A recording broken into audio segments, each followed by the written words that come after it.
Good morning, everybody. Cheers. Welcome to another week of Sion is Unprepared. Sion is running late. Sion is scatterbrained. This is unexpected scatterbrains streaming. Got in late this morning. Got in very late this morning. Woke up normal stream time in bed, but could not get moving. I felt like I was moving through the house, like moving through molasses, whatever, like jelly. Just like I couldn't move fast. I don't know what's going on. Anyway, but I'm here. I made it. Yay! 2 weeks in a row. That's not bad. Hope you've all had a great week. I was just saying, it looks like people's normal names are back in the chat at the moment, but it seems to be random. Who was saying it random? Dave Paul Jones, who was the half Greek geek, well, still is. It changed on random live streams of YouTubers. Don't know why. Yeah, it's kind of weird. Hello, Dave. Hey, Johnny. Hello, Alex. Dishipu. Oh, I owe Dishipu some messages. I promised to get back to him with some list of books that I've been reading, some really cool books. I need to do that. I'm actually reading a ripper one at the moment. The second book of hopefully, it looks like it's only a 2-part. If it turns into a trilogy, I'll be really upset because the second part only came out like 4 weeks ago. I don't want to wait another year and a half to get to the third book, but I think it's only 2 books in the series. Anyway, really good, really enjoying it. Old Man Maker, hello. Super Bruce. Who else did I miss? I missed Graham. Hello, Graham. Mega Bones. How you doing? I saw your. I was actually just looking at that video that you posted on Discord. In the ESP32 channel. So I'm gonna post a link here. It looks interesting. I haven't got far enough through it to understand if you have to flash a tool of his on there to do it or not, like some of the early stuff. So this is no, I don't want the Discord link. I want the video link. Hang on. Copy. Not message link. What? Copy link. Why is that not working? Oh, here we go. So it's from the last Outpost workshop, who does some really cool tools for ESP32 things and stuff. And it's a web-based app that you can connect to an ESP32, and you can well, hang on. I don't want to get Gemini and Gmail can help you summarize long threads and suggest. Sorry, ads. Okay, hang on. I'm just going to pause it, and let's go over here. We're doing some PCB stuff today. So this is the video, and I'm not going to play the whole thing, but basically, it's a web interface that you can view anything about any ESP32. So details about the board, but then on the side you can do things like extract firmware off it, backup firmware, flash any firmware you want onto it, read the SPIFs partitions or little FS or FATFS, copy files onto it and delete stuff. So it's like as Graham puts it, it could be useful. Oh no, I thought in my head, like it's like a Swiss Army knife kind of thing. Whatever. It looks pretty cool. Have I upgraded the lighting? No. I have not upgraded the lighting. It's like I don't want to play it, but it but you can basically gives you all info about your board, but you can manage it. Like you can look at the flash partition, and it shows you what's being used for what and stuff. It looks brighter. No, just normal lighting, but it's lighter here. It's like I was up at 5:15 this morning, and it was like light outside, so or lightish. So yeah, I don't know. I think it's just more sunlight coming in as well from up top. Anyway, it's a pretty cool video. Thanks for finding it, Graham, and posting it. I've just now screwed on my timeline where I was up to, but it looks pretty interesting. I might download the link and have a play with it, but I'm not sure how often I'd use it, but it does look very cool. Okay, let's go back to there. And so before anyone asks me, hang on. Hey Amanda, how you doing? Who else is jumping in? Dutch Taurus, hello. Sid, hi. Cape Cad, hello. Have I missed anyone? I hope not. Reading, you mostly listen now. No, I still like reading in bed at night or anywhere actually. I've got my obviously I read on an iPad. Well, not obviously. I read on an iPad Mini in bed. But I've also got the same book synced on my phone. So wherever I am, if I'm stuck in traffic or I have to go somewhere, I'm waiting. If I go to lunch, I've got a spare 10 minutes. I'll just pull my phone out and keep reading. Yeah. So hello, Adrian. What did David say? Looks brighter. No. Maybe I'm just glowing. Am I glowing? Maybe I'm glowing. So before anyone asks, I did not get that test board finished last week. I actually, within 20 minutes of finishing the stream, I got dragged onto something else and have not had 1 second to get back to it. So it is still unrouted, still unfinished. It's becoming kind of urgent. But other stuff's come up that's even more urgent. So, yeah. So today I'm doing a much simpler board. Hopefully I can knock it out on the stream today. It's just a connector interface board to break out. It's hard to explain because I can't show you the items, but there's a device that's, one of the things that I'm working on with this client with it's got a connector on the bottom. It's a magnetically attached thing, but it's a connector. It's a 19 pin, 1.27 millimeter pitch connector. And I'm designing a breakout board that I can pull the pins out. It's got a USB interface on that connector. It's got SQUiXL. It's got a whole bunch of other things, whatever. Break it all out for a like a jig, like an inspection jig, where we can plug one of these devices in and we have USB access to it for flashing or querying it or pulling stuff off it, whatever else. My client has one of these already, but it's a single one, and it's all been hand wired to. So I'll show you what the connector looks like. I don't think I'll get in trouble about that. I hope not.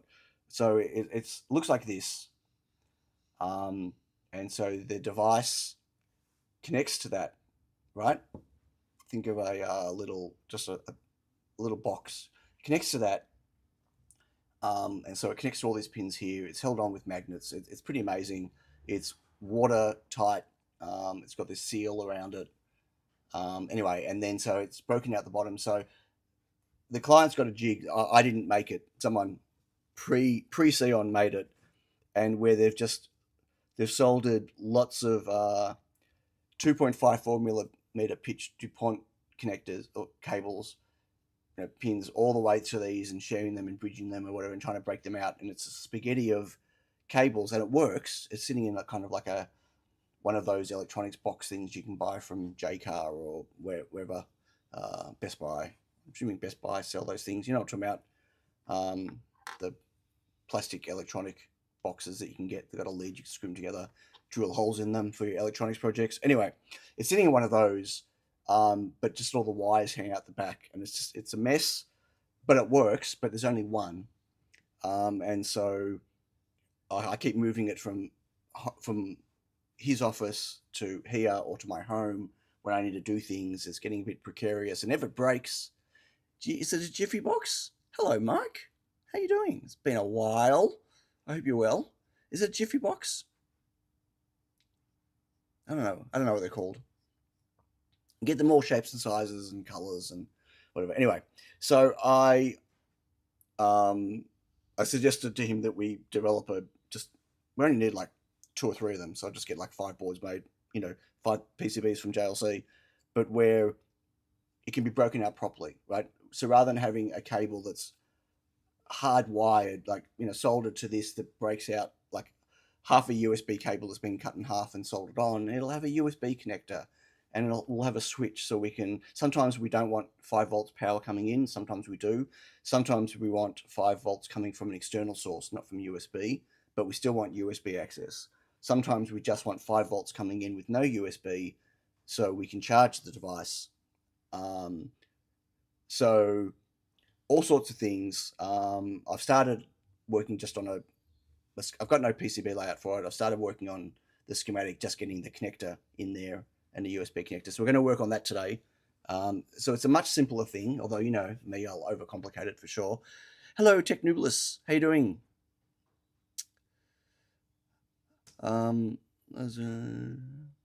Turns out you just cleaned your glass. I need to clean my glasses, actually. Thank you. So I drive to work in the morning not wearing my glasses, and then I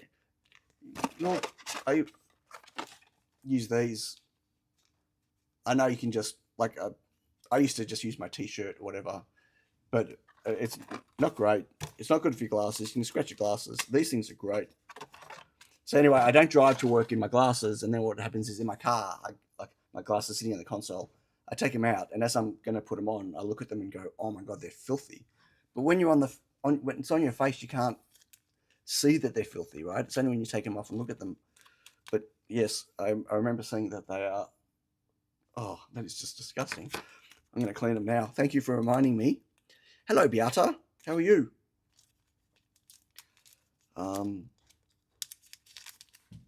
Okay. So I was pick and placing the biggest board I've ever made in my machine yesterday. I did a production run for a client. I'll show you the back of the board, show you how big the board is. And I had to I had to make the pretty much the pick and place and the conveyors and everything were almost as wide as they could possibly go. Oh wow, you're right. It's a world of difference when you clean them and you put them on and you go, oh, it does look different. Like, I can't see the dirt when I'm wearing them, but I can definitely tell the difference. Wow. Okay, here's a board. Nothing on the back? No. Okay. I'll show you the back of the board. So, I mean, for me, it's big, right? So, it's pretty big. Rails, top and bottom. I mean, my pick and place can go a little bit wider, but that's, pretty solid board for me. They're the connectors, by the way. That's, as you'll see, like this board has 12 of them on there. But I can't tell you what it is. Sorry. One day I might get permission. And you know what? He'd probably be okay with me talking about it, but I need his permission. Yeah, I'm not going to get myself in trouble or him in trouble. But anyway, a lot of thermal mass. It's 4-layer, and every single layer is solid copper. So that's fun to reflow. just letting you know. So anyway, I built a whole bunch of those and been testing and flashing and doing stuff. And I've got a bit more of that to do today. And after the stream today, I've got to pull all that stuff off the pick and place machine, because this board took up, there was a completely custom loadout on the front of the machine. So I need to get all that off and put my other stuff back on so I can do a production run of Feather S3s. And, hang on. Something. Let me check JLC if my PCBs are coming today. You need to put it on the barbecue to reflow. Almost. Like, let me tell you, it's a... thankfully, we went down to 1.6 millimeter thickness. It was 2 millimeters, and that was just way too hard to reflow. I'm trying to log into JLC. Anyone else use JLC in Safari and get stuck in that loop where you're trying to sign in and it keeps looping you through pages and you never get a chance to sign in? That just happened to me. Hang on, I'm just going to... I've got PCBs coming.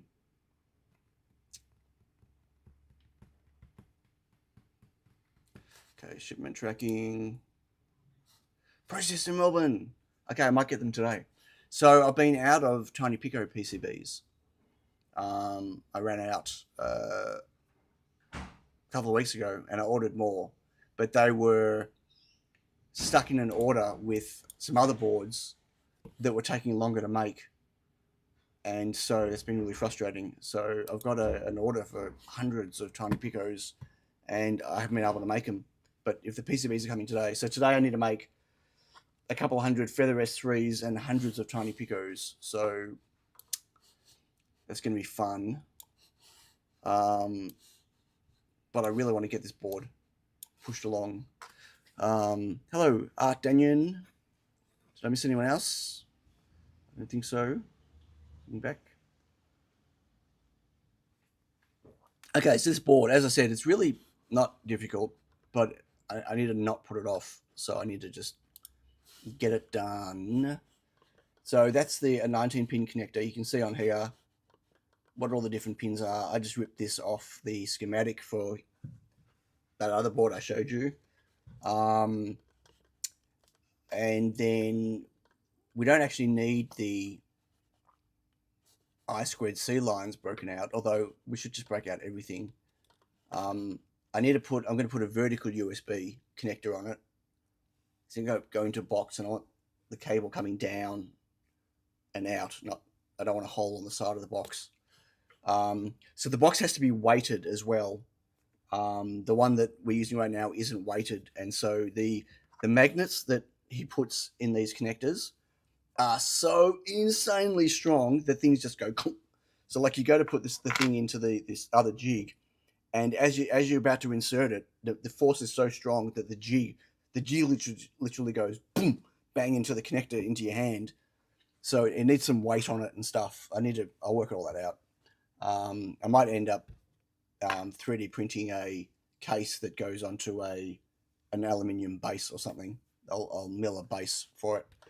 So this is as far as I've got so far, which is so exciting. And then obviously on the PCB side, I've got a connector sitting here. Woo! Jig needs magnets to the desk. No, it needs to be bolted to the desk. No, it doesn't, but I have to remember always to grab the jig when I'm connecting or pulling it out, because like sometimes it's just such magnetic force, like insane.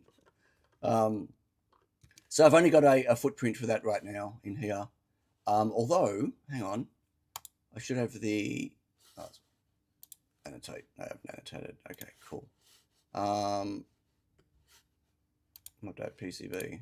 Right, okay. So I've got that other connector. So that's kind of like the connector you saw on that board. Go away.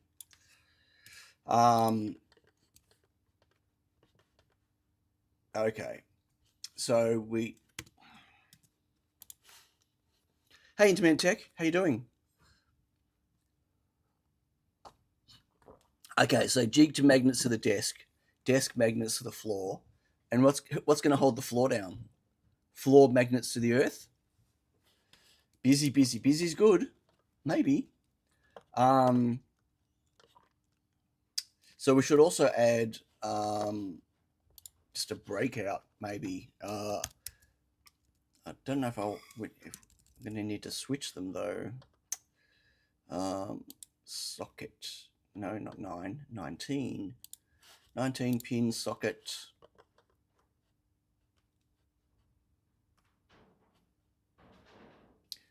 We don't need 19 pins though. We don't want to break out the USB. That's going to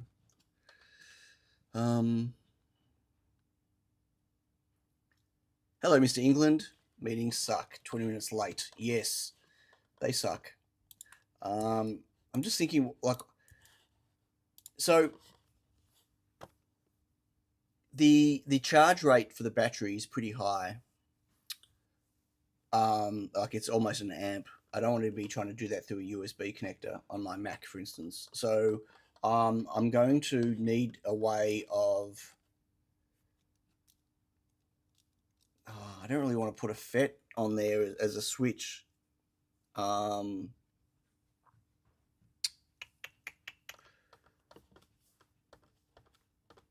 What's if I...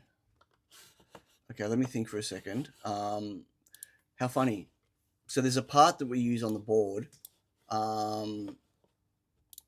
that is, it's the TPS2115, I think. Hang on. Wow. Okay, this is already going out of control in my head of what TPS2115 of what I could do. So the TPS2115, for people that don't know, is DigiKey. It's a switch. It's like a. Oh my god! Have you all been getting this DigiKey now, doing this stupid thing? Oh my god! Every 2 days I go into DigiKey a lot, and that is just annoying. Fred Flintstone, hello. Stop doing that. Anyway, they got lots in stock, but I have none in stock. I ran out of them yesterday on the production line. They're quite expensive. So this is a switch. Basically, just FETs, but in a nicer package, where I can have 2 5-volt signals coming in, and it'll switch between them, but without any power interruption.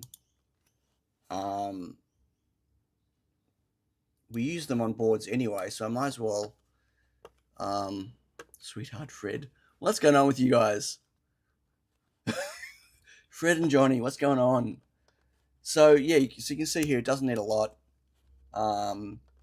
and it'll just auto switch between the two in one and in two, right? It's pretty basic stuff, but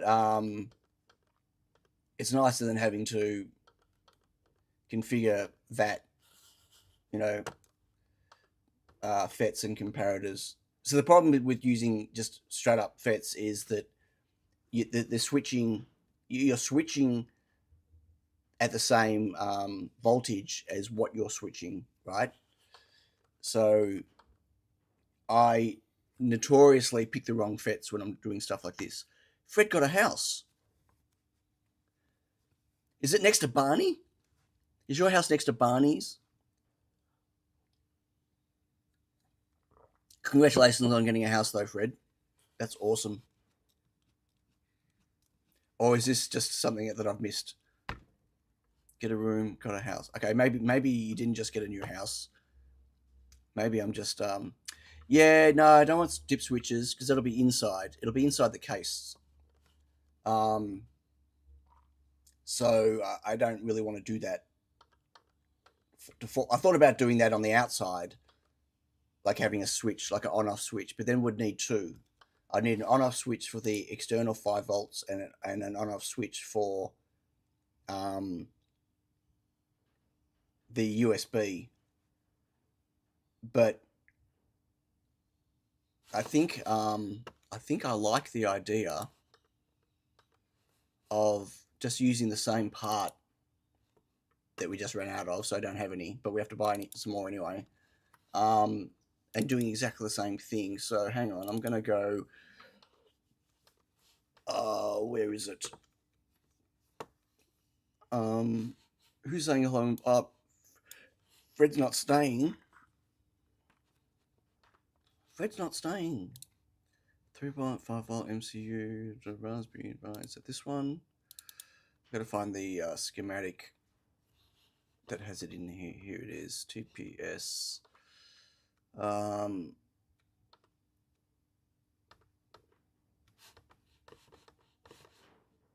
just going to grab this because I'm lazy.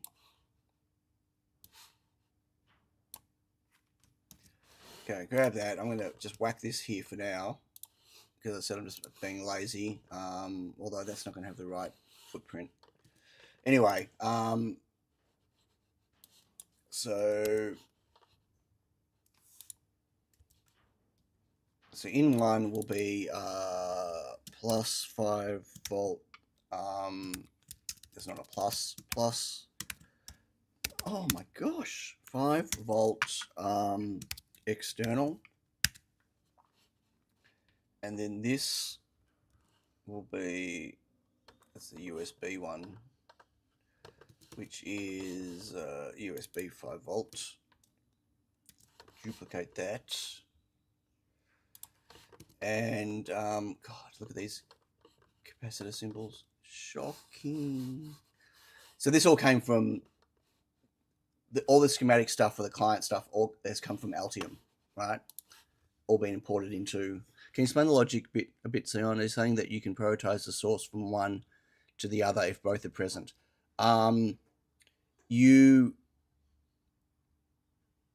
Yes. So you can, using this ILIM threshold thing, you can, what it's designed to do. Okay, so think of it this way. It's like the FET switch I have on my boards, where if the battery is always connected, battery power always goes to the LDO, but if 5 volts is present, it turns off the battery.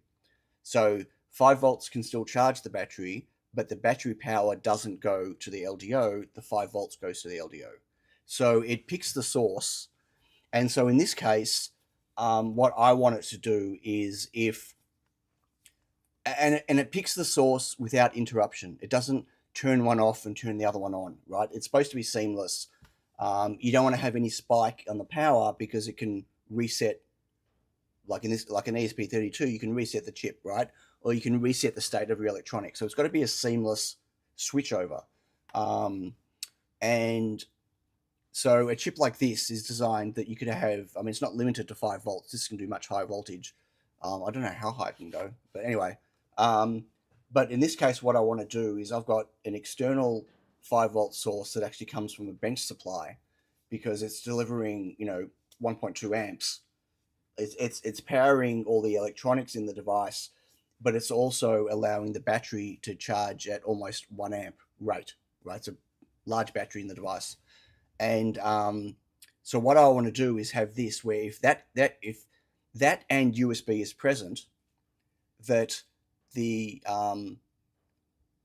that will supply the power, that will supply out, and it won't pull anything from the USB, and I still get 5 volts. And if that is disconnected and the USB is connected, then I get the 5 volts from the USB. And if either is not connected, I still get the 5 volts. You don't need both, right? So it'll do either or if both are connected, it'll preference one. But I need to work out how I'm going to set it to be 1 instead of 2. Where did the data sheet? Right. So I need to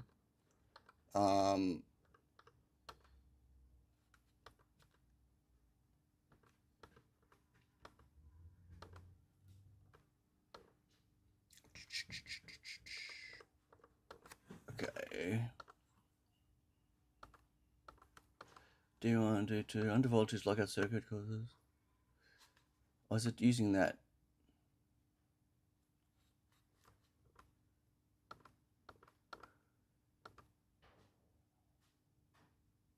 Oh, this will switch it. Okay. I lied about the IM. The IM. Oh, that just sets the current limit. So the ILIM sets the current limit on it. So the way this chip's working is it's using the D0 and D1 pins. So you can see this, maybe see this truth table here. So it's assuming that VI that in2 is the voltage is greater than in1, right? So, and the way you do that is you just can stick a Schottky in the way. I don't need 5 volts to the board. I need anything above 4.2 volts, really. If it's not charging, then I only need, oh, that's interesting. So if I plug in USB and not that, I wonder what it's going to do with the charge rate.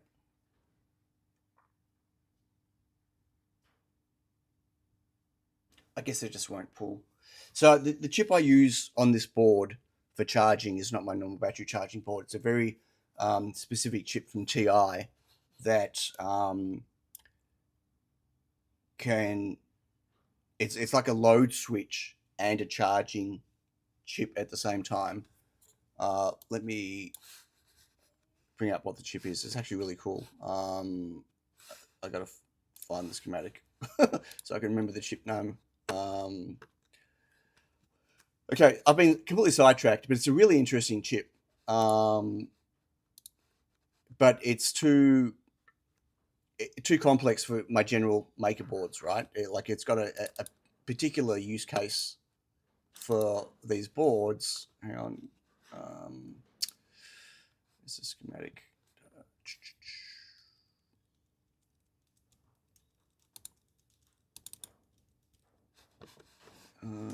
Microprocessor power, right? So the chip I'm using is this. Let me see if I can plus open a new window.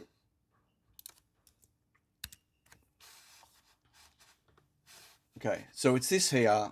As you can see, it's, you know, I mean, it's much more expensive than what I'm using for my normal charging circuits. I guess that would challenge.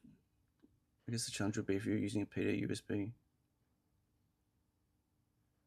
Right, well, so PD isn't really about the current delivery. PD is about voltage negotiation, right? So like with USB-C with PD, you're not saying I want, well, yeah, you know, I don't believe you're saying I want 5 volts with 1 amp or I want 5 volts with half an amp. You're saying I want 5 volts at whatever the amperage is you can get, let's say 3 amps, or I want 9 volts at whatever 1.5 amps, or I want 12 volts. Like you're negotiating the voltage, not the current. Yeah, I'm curious to know what'll happen. Like when I plug, you know, one of these devices via a USB connector into my Mac, into my MacBook Pro, it's not delivering 1 amp through that port for charging. So I guess this will just grab and deliver whatever it can, this particular chip. But what this chip does, it's also a load switch. So you connect your 5 volts to it, and it does a 5 volt pass through, and so you're getting 5 volts to your micro or to your LDO. But if 5 volts isn't there, you're getting the battery. So this does the battery 5 volt switch, but it also does the charging. And you can also turn the charging on and off through an I/O. Well, I don't know if it's current, because that's what the CC pins are for. So in normal USB-C, forgetting about PD, but you know how you have to put the 5.1K resistors on. That is telling the USB-C port that what your current requirement is at 5 volts. And I think 5.1Ks are the... Look, I could be wrong. I've never built a PD board. Every time I think about, you know, looking at designing one, there's so many on, you know, AliExpress and whatever else. But look, maybe it is current, but I'm not sure. I could be wrong. I apologize if I'm wrong. So as you can see here, this is quite a complex chip to implement. there's a lot of there were a lot of and friends in this chip. And friends meaning external passives and stuff. Let me just find a typical layout. Yeah, so as you can see here, it's there's a lot of stuff that configures the chip.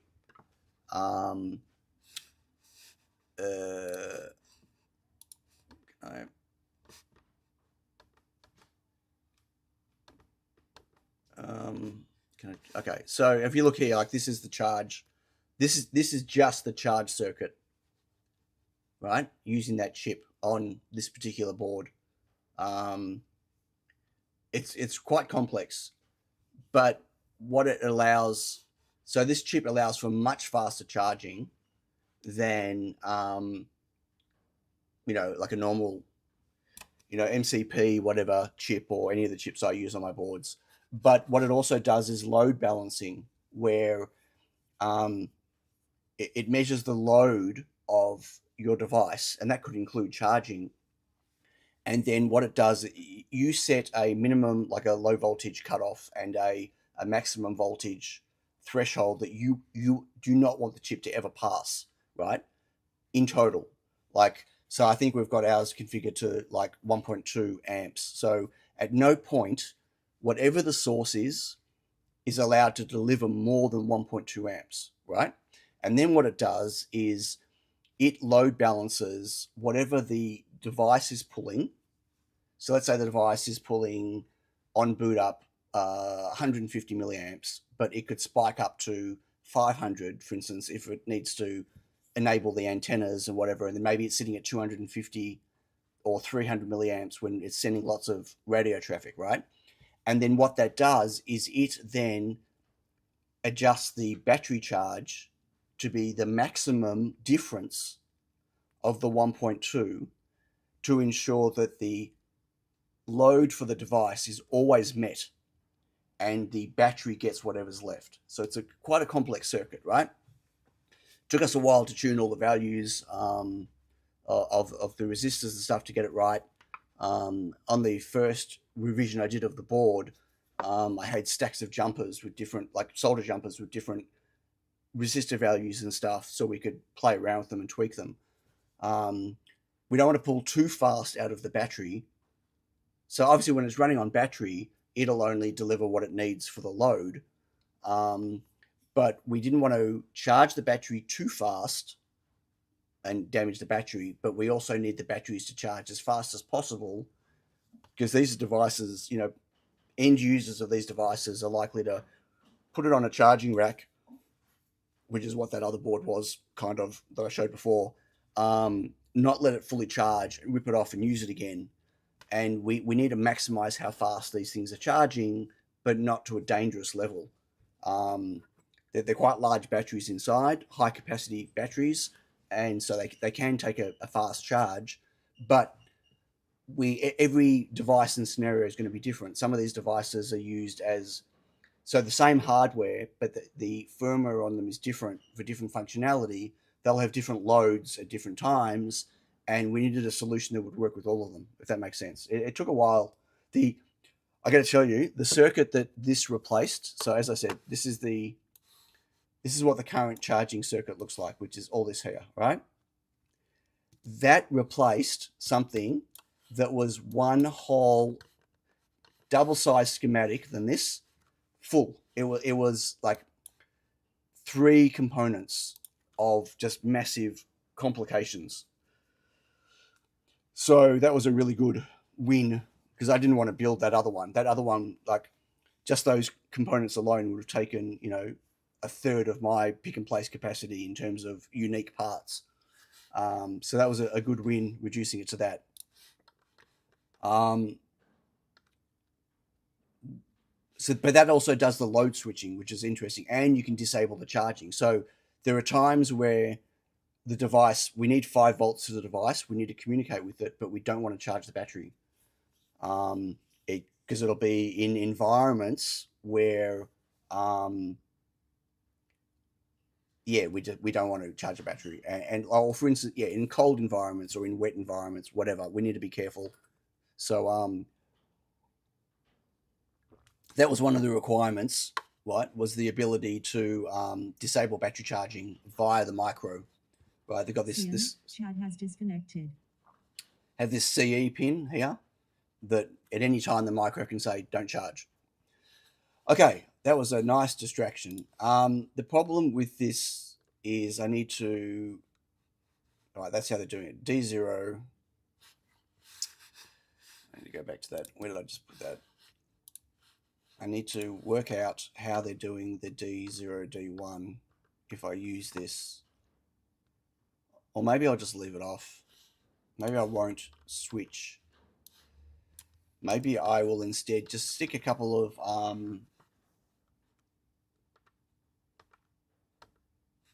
diodes in.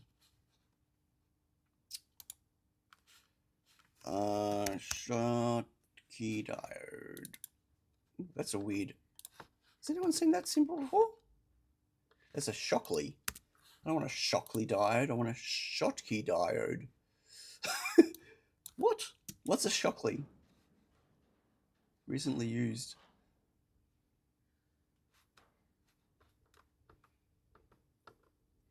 That's funny. Was that not funny? What's a Shockley? It's a pretty advanced, complex product. Yes, and it's I mean, I've inherited it all, right? Hey, hello, Jisk Maker. I've inherited it, but part of the reason I was brought on board originally was to modernize the hardware. The hardware had already gone through some stages, like, you know, this whole project started 15 plus years ago. Like originally it had MSP 430 microcontrollers on the boards and DS380s or whatever and stuff, and now it evolved eventually to an ESP32, right, with an external FTDI. But I was brought on to modernize one bit of hardware, that first bit of hardware, and then, as I've mentioned in the past, got stuck doing the firmware for it as well through reasons which I'm not going to go into. And then, but that was worked really well. And then, I was redoing that one and making that hardware for them. And now I'm making all of the hardware for them. And in that process, I'm also redesigning and improving. A lot of it is for design for manufacturing stuff to make it easier for me to manufacture. Look, so one of the key things with this client, which has been really great, is they obviously, I knew the guy already first, so it wasn't like a cold random thing. He knew about Unexpected Maker, for years, and we've chatted about all sorts of stuff. He'd been down here before, knew my setup. He was manufacturing himself internally, but he didn't want to do that anymore. He understands how much of a, it's not what his core business is, this product, right? And so for me, I like making stuff. So he wanted to stop doing that, and so we've been eventually moving everything over to me. But he understood that I've got my own products that I manufacture here. I'm not just a contract manufacturer, or I'm not a contract manufacturer. So it was important that me running his boards, because there are so many different boards at all different quantity levels and stuff, that I needed to always have as little impact on my own production as possible.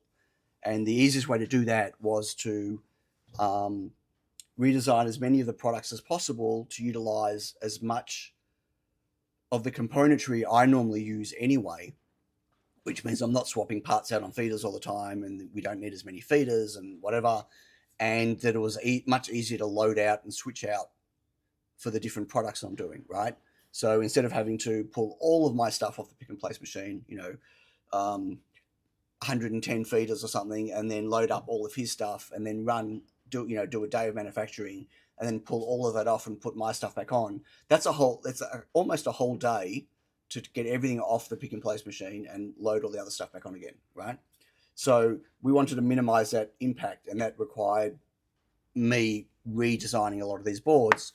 So to reduce my impact, but also to improve manufacturing, right? Why produce a board that has so that board that I held up the back of has got now 466 placements on it, of which there's about 88 unique parts, 466 placements on one board. The version of the board before my modification had 112 unique parts and about closer to 500 and something placements. So the board now has less uniques, so it needs less feeders, so less loadout swapping, and it's quicker to manufacture. And I've moved everything over to all of the footprints and design stuff that I use that I know works, really well, from a stenciling and reflow point, from a reliability point of view. So manufacturing is quicker and 100% more reliable than if I was using someone else's, footprints and designs. So it's been a pretty big process. And, so this is the 4th product that I've gone through this process with, that I've been run online. And so, yeah, we're slowly moving it over. We're almost at a point where all the hardware's been moved. And then there's the next new hardware that's been sitting waiting, and software is, we'll talk about that another day. So the chip also, the charges also of the USB with less than, so the chip charges also of the USB with less than 5 volts. So I don't understand. You want to ask that one again?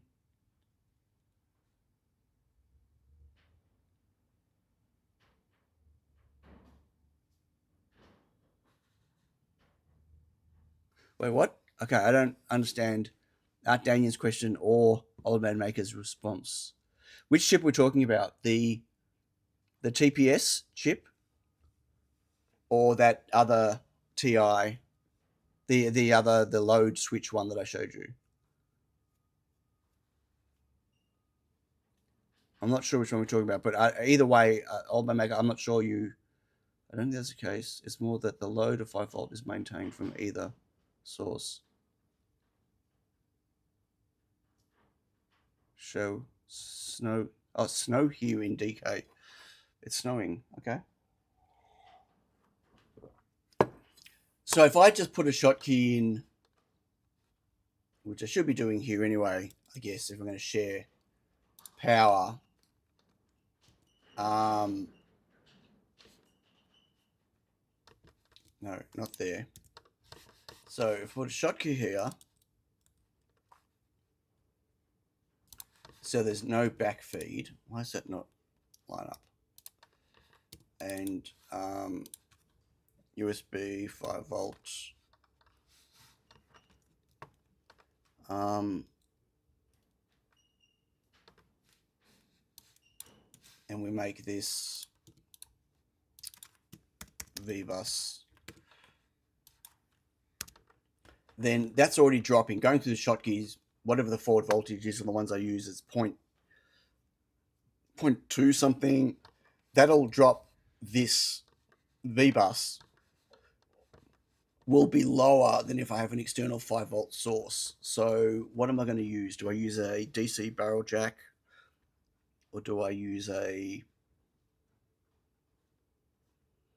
right now the 5 volt source to the supply has got banana connectors on that, but it's soldered to the connector.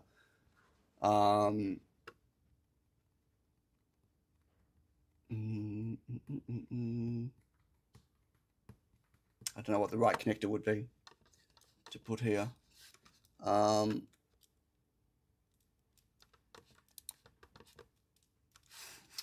might stick the,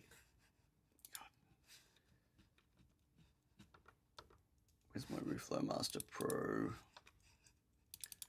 I'm going to put the barrel jack that I've got on there right now on the Reflow Master on there. Whoa, that's a mess. That's not the right schematic. What have I loaded?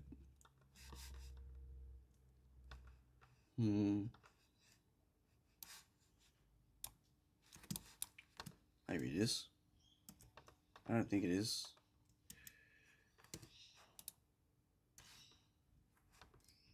But I just want the barrel jack. So the reason I want this barrel jack... Oh, wait. Have I got the right footprint? I don't think I do. No. This is the breadboard compatible ones that I use on the Reflow Master Pro. But that's the wrong schematic I just loaded. Oh, my God.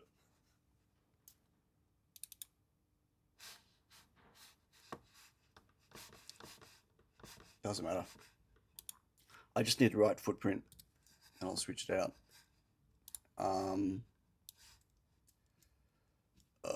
That's why.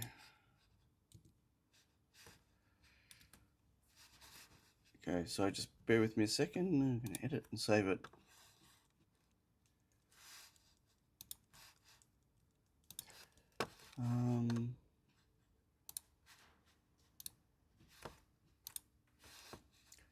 Okay.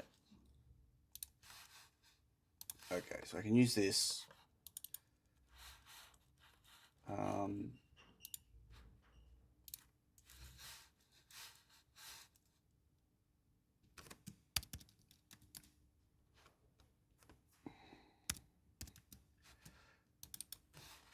Okay, that's the footprint I want. Now, the ground. I hate these ground symbols. They're a KiCad ground symbol, but whatever.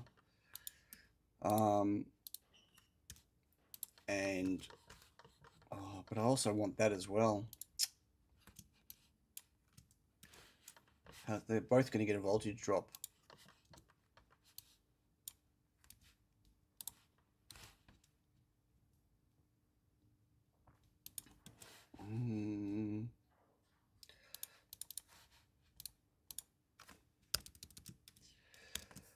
External 5 volts. I could double Schottky it. So here's what I'm thinking. Whichever one is lower will automatically not get used. Whatever's got the higher potential voltage is going to... That's the path that's going to come through. So if this is sitting at 5 volts and this is sitting at 5.1 volts, the power is going to come through here, right? The Schottky's are here for reverse, so they don't feed each other. Has anyone ever tried putting a double Schottky in? So I drop the voltage on this lower. Remember, I don't need 5 volts. I just need enough voltage to, be above 4.2 volts. Right? If I end up with 4.5, 4.6, doesn't matter. The LDO takes anything above 3.3 to get 3.3. Anyone? Double Schottky? Has anyone ever done that? I mean, I don't want to find a different Schottky that's got a higher forward voltage drop. No? Okay, I guess not. Okay, so this is going to be V-bus. Doesn't matter where the power's coming through. And terrible. It should work, double thing. Yeah, I know it should, but is it bad practice? Like, I feel like it's going to be bad practice to do that.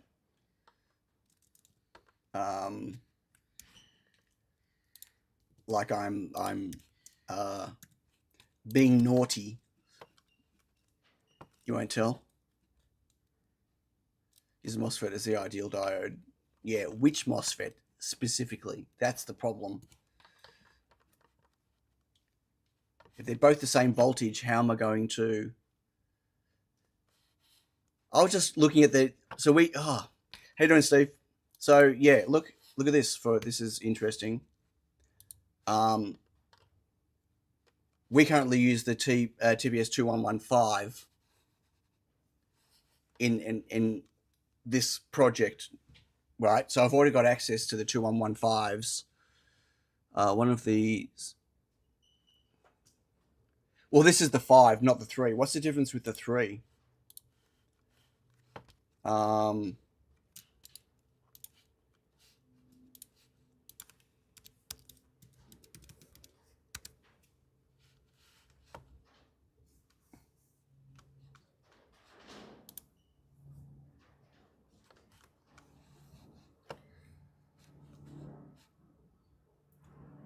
Well, is that even more expensive?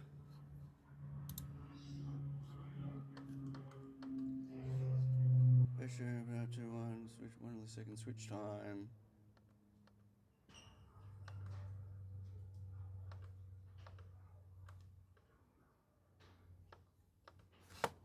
I don't know what the difference is, the 2115.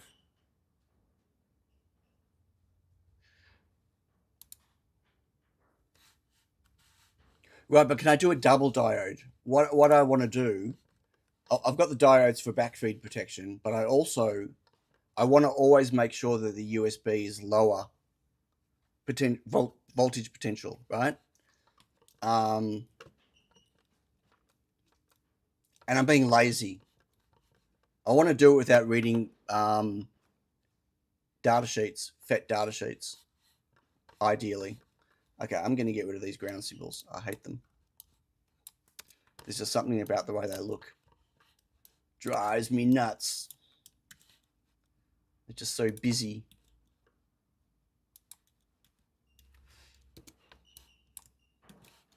So busy. Too many lines.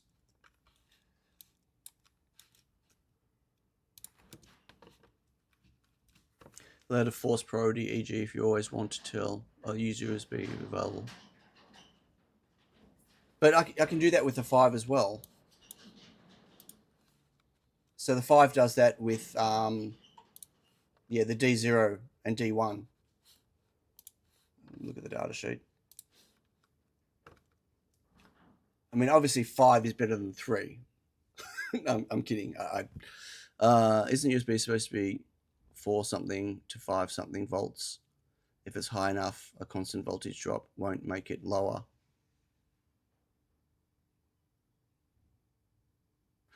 No, USB 1,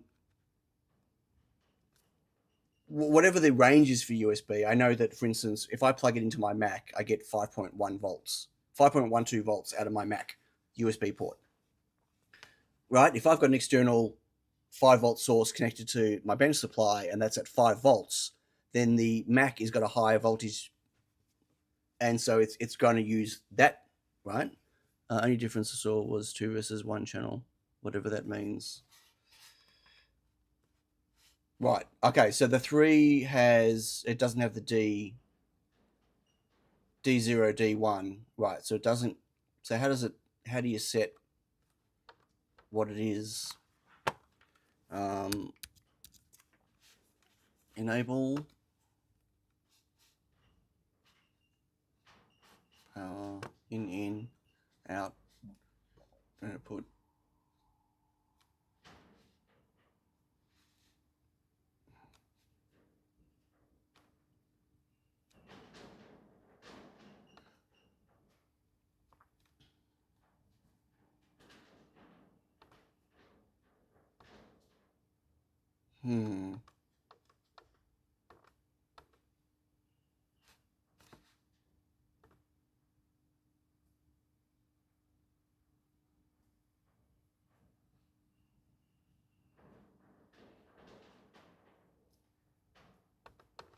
I'm not sure how.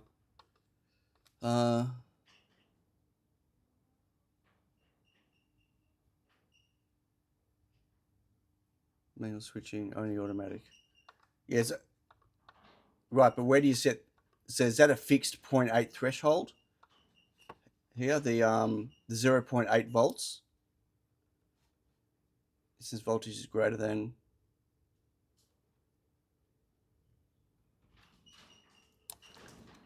Yeah, do allow the show resistor call. TR Forum says that we were using the 5 for manual switchover configurations instead of automatic switchover. Right, won't be able to switch back. Interesting. Additional circuit.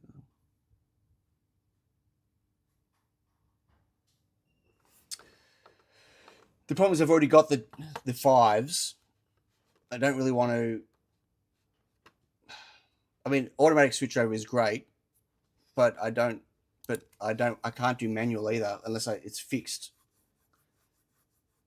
Oh, okay. I'm just, for the moment, maybe I just put a switch. Maybe I just put an external switch and you set it to which. Yeah, but with the 2115, I'm fixing it. Low switches and 1 MOSFET. 2 low switches, 1 MOSFET. Right. So wouldn't a big chonky switch here, VBus external, VBus internal, and then just do this. Switch. Really? Switch. Single pole, single throw. Where's single pole? Single pole, single throw. No, I don't want single pole, single throw, you idiot. I want dual, single, 2 throw, single pole. Oh my god, single pole, 2 throw. Isn't it? No? Don't know. Isn't that what I want? Single pole, dual throw. Bloody hell. KiCad, what are you doing? It was single pole, dual throw. Okay, that's what I want. So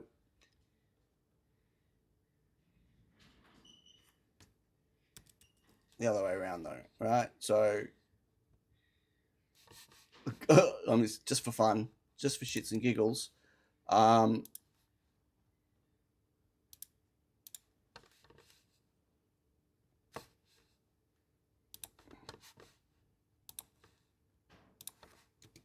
being an idiot. Finish, and then it'll be VBus. Why don't I just do that?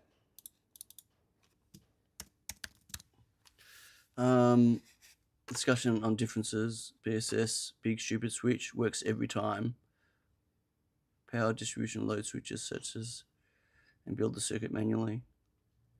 It's not the cost, it's the design. It's the working out how to configure everything, and like that's the reason I don't want to go for the FETs. Ideally, I don't want to have to mess around with working out what FETs I need.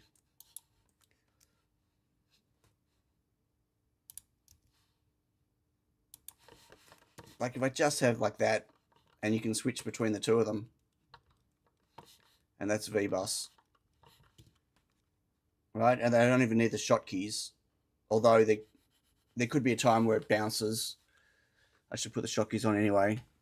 For a Giga switch, it's for sure the best lazy solution. Total control, no overhead. Right, but I need to, somehow the switch has to be mounted on the case now. So it's an external switch. Hello, John. I'm not working on that test jig, no, and I did not get any more done on it last week, and I feel quite embarrassed by it, but it wasn't my fault. It wasn't my fault. The client moved me onto something else. So, you know, that's fine. I have lots of equally important things.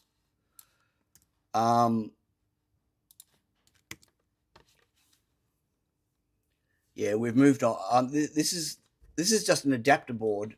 Okay, I'm just going to leave that like that for now. Test jog was so yesterday. So what do I want for a footprint here? I'm actually going to do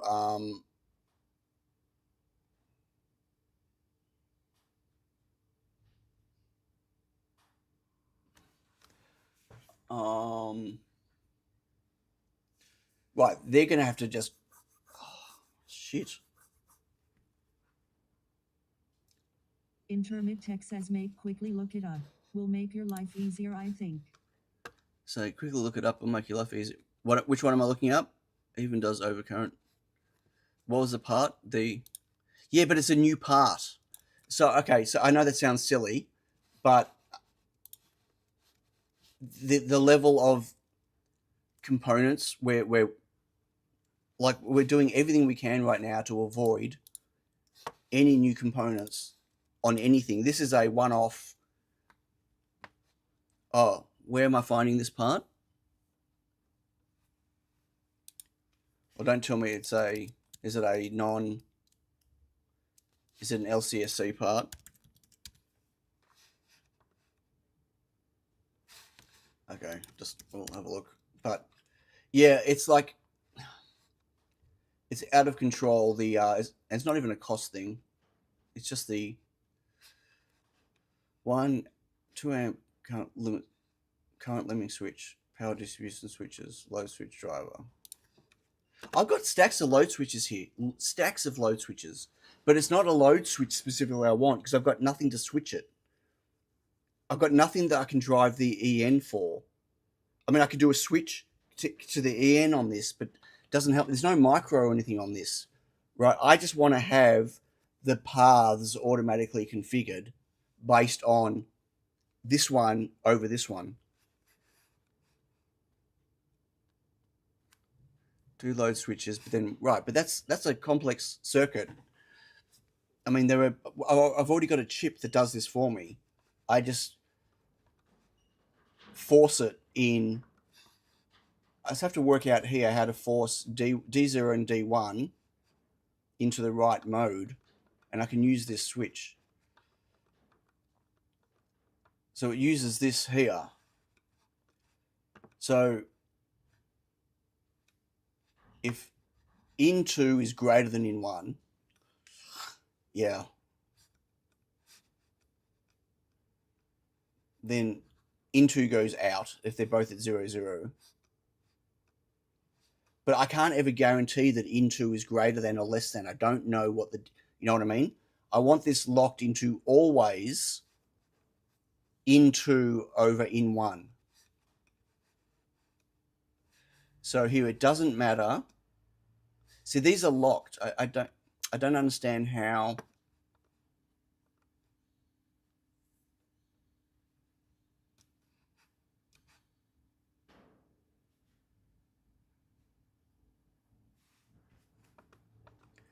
Yeah, this is just switch between main in and USB in automatically.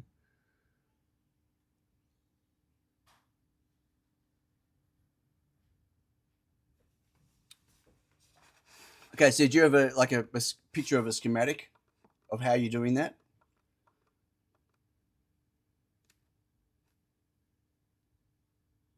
Yeah, just doing my head in. Okay, I'm going to move on from the switch for the moment. Oh, I've got this open. Yeah, I got the 1.3 here. But I still don't get how that automatically switches.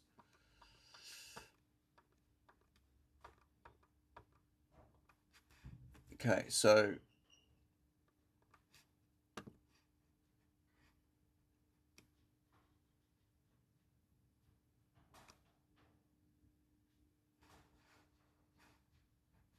no,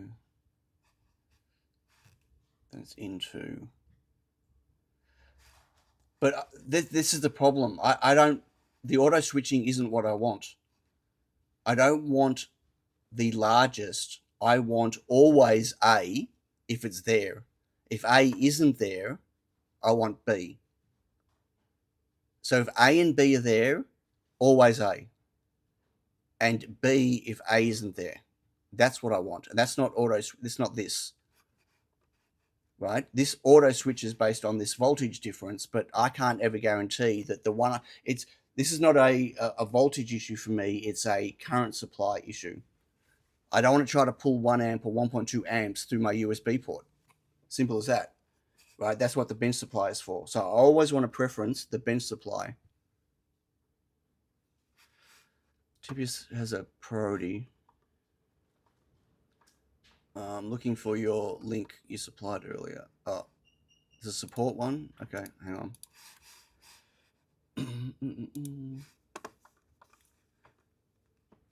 Device of pin that can make any rail the priority.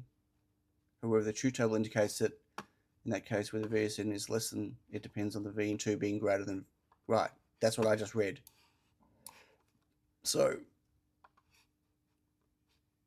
figure 14 on page 16. Really? I got to go to page 16. 14 on page 16.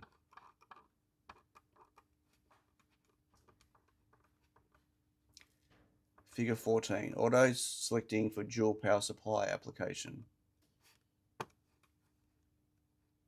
So in 1, in 2, so divided between the two. So some applications have two energy sources, one of which should be used in preference to the other. Shows a circuit that will connect in 1 to out until the voltage at in 1 falls below a user specified value. Once that voltage in 1 falls below that value, we'll select the higher of the two supplies. Means that you will swap to iron 2. Right, so let me read that again. Circuit will connect in 1 out until the voltage at in 1 falls below. So where's the user specified voltage? How is that determined? It's determined through R1 and R2.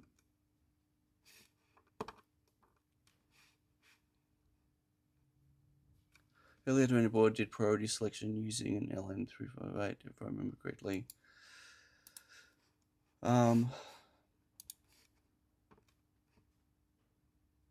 Whoa. Crazy schematics. Okay, so using what? Here, LM3. Okay, okay. Right, with a FET, but sure.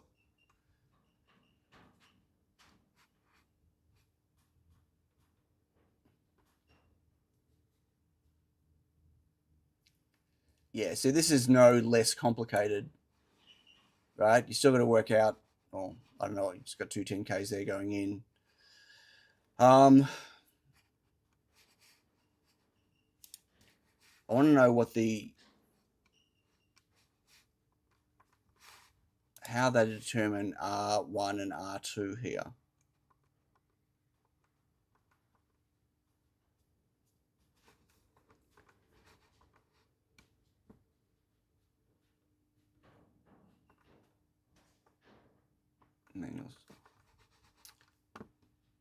Need to work out what that threshold is. But okay, look, maybe this is the way to go. I've actually got shopping cart at Mauser already.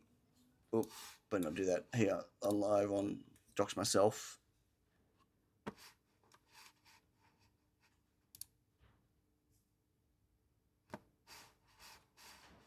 Oh, where did those go?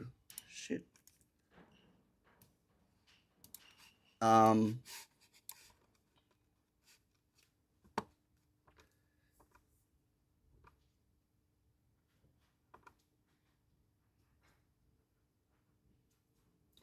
don't know what the differences are.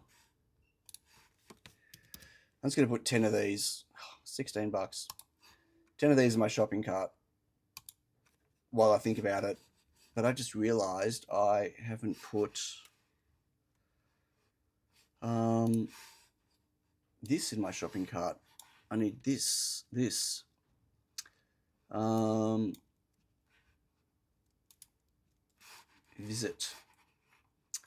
I need some of those. Oh, that's right, because they were more expensive at Mauser.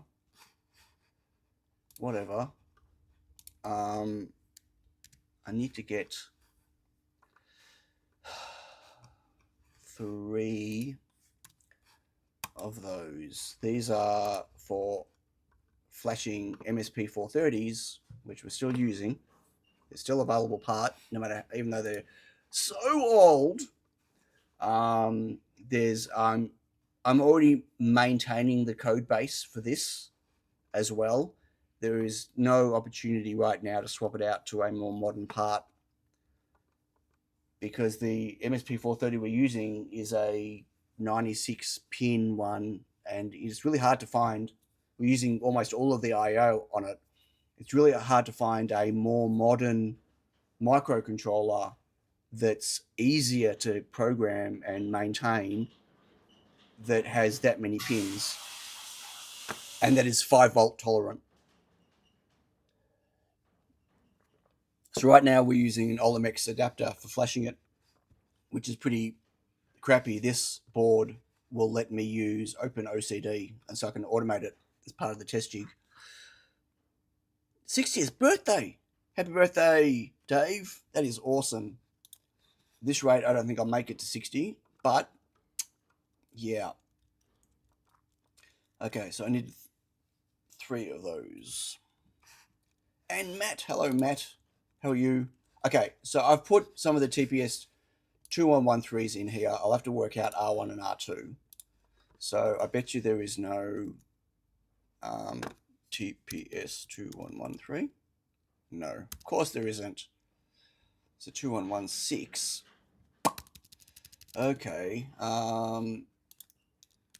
Snap EDA.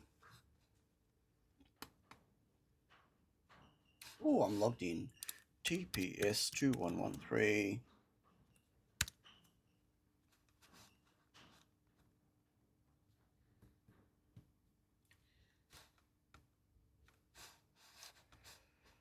That one.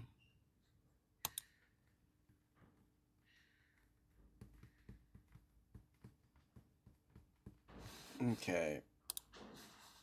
KiCad 6.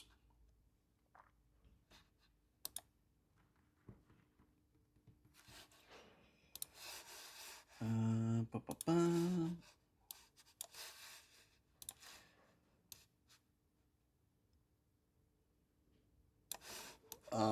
I can't show you the project window for KiCad for this because it's got the name of the product and everything on it. Manage symbol libraries. Okay. Whoop. Where'd that just go? The window just disappeared.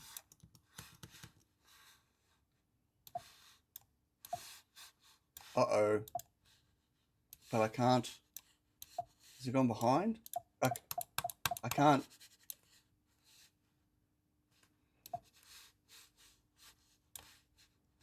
What is going on?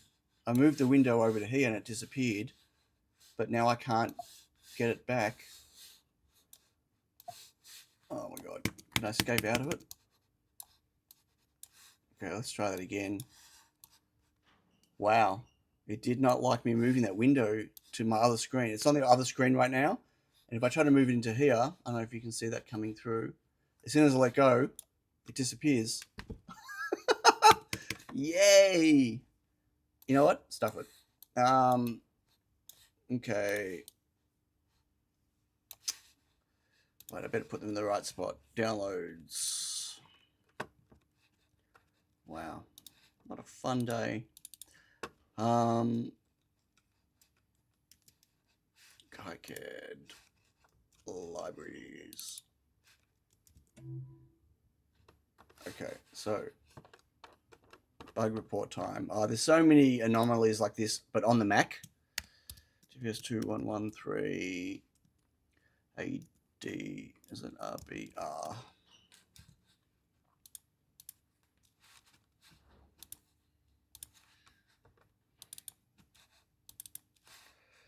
Okay. I need to clear that out.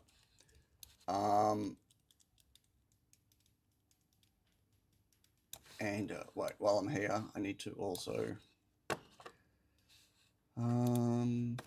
TPS 2113 ADRBR.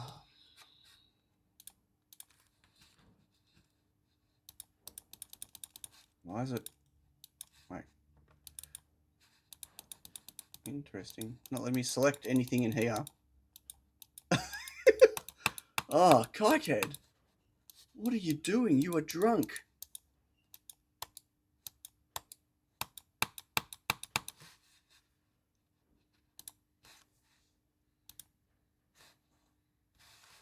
Okay. That's really annoying. We'll get back to that one. Ed.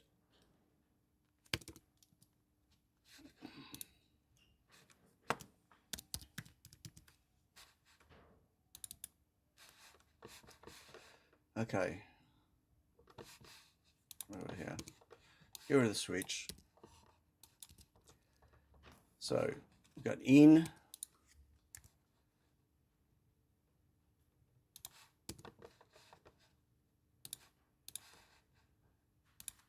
We've got those two are in. Out is going to be V-bus.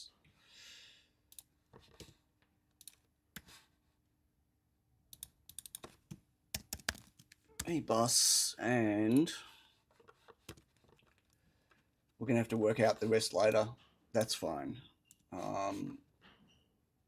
This point in time. Oh. What doing? At this point in time, whatever, I don't care. I'll work all that out. So we're going to have that, except... Okay, maybe that'll work. So I don't need the shotkeys now.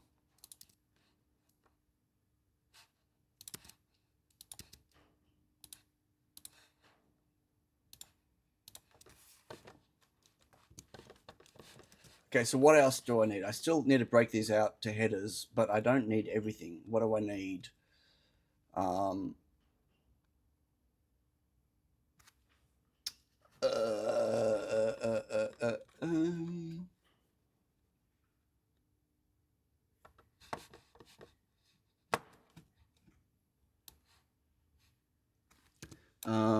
Yes, on the eval board they have 10k pot between I and 1 and VSNS. Okay, great. I don't want a pot. I mean, I can put a pot there and I can adjust it till it works right, but that's host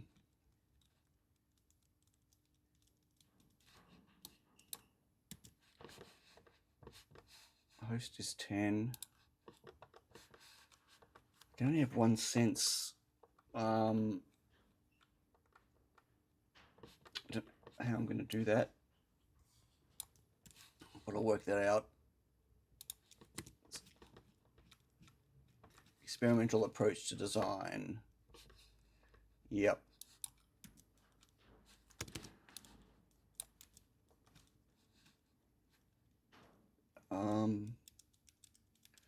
Oh, that's actually not 5-volt out anymore. Edit symbol. That's actually 3.3 volts out.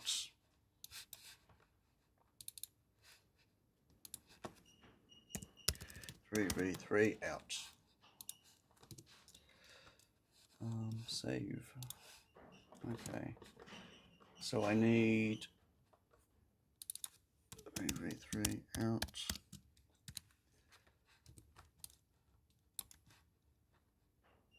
$13 and $14. No, not 14. I2C SCL. I2C SDA. Definitely grounds I need. Wait, why is that 18? I said 19.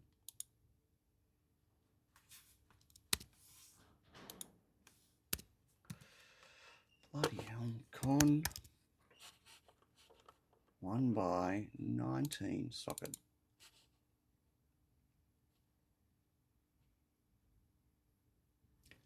$11 is 3 out. There, okay.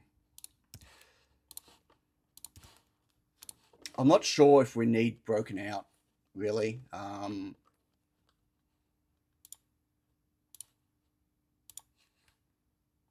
but because these ones should really be on not on a stemmer connector, but on it needs to be a TRS, but what are the little TRSs? Design methodology, eclectic empiricism. What? Eclectic empiricism. What's empiricism? Is that a word? You made that up. That's not a real word.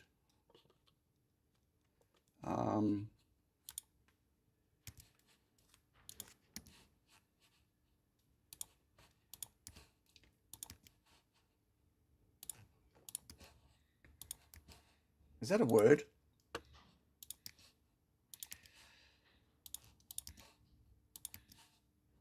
Okay, 3 out. So that's to external peripheral. I don't want to break out D plus D minus. That's going to go to USB. And you pretend it is. Okay. I'm actually going to connect. I mean, your choice, your word. You're allowed to make up whatever you want. I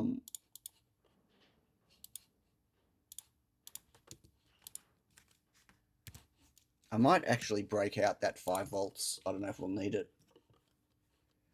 And another ground. I really don't like. I'm going to do this. Oh, you gotta be kidding me. I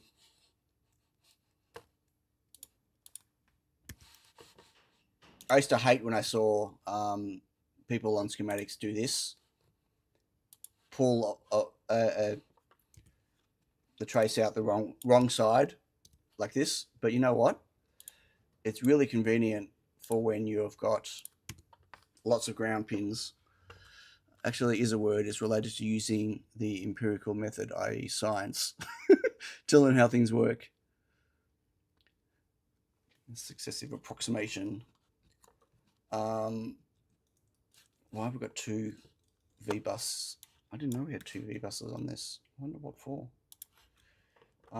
It's ground, not connected. Okay, so this, we need a footprint. And this will just be not a connector, header. Pin header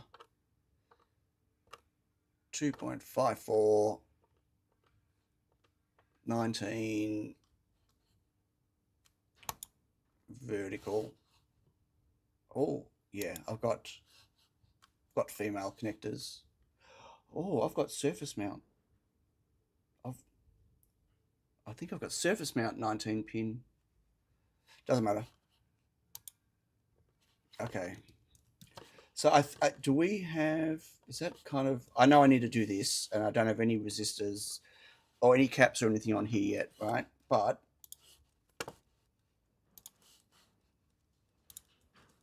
what didn't it like? Error, J2 pad not found on the USB. Whatever.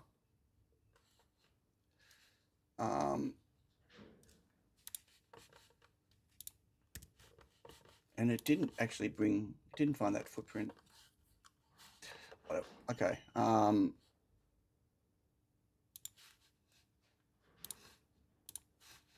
Turn those off.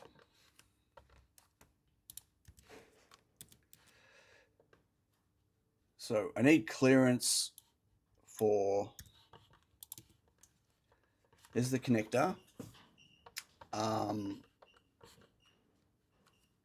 And then probably makes sense to have USB on one side and away, and the jack can go on the other side. I could use his jack.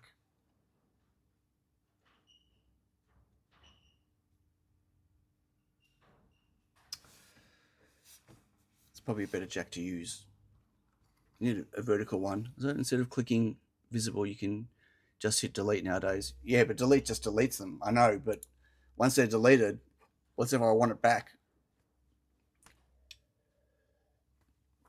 I don't have to go through and re-add it again. And I used to just do this, but it's a bit of a pain. Selected items, not visible, apply. There you go. Post a schematic I found showing the resistor values. Where did you, oh, in Discord? This example will switch to the USB when 5 volt exit drops below 4 volts. According to Bruce, 402 and 100. Wait, but what's with the, why is there a transistor there?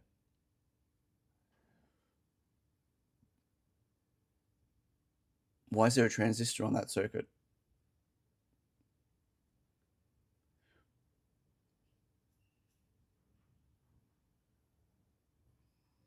It shouldn't need one.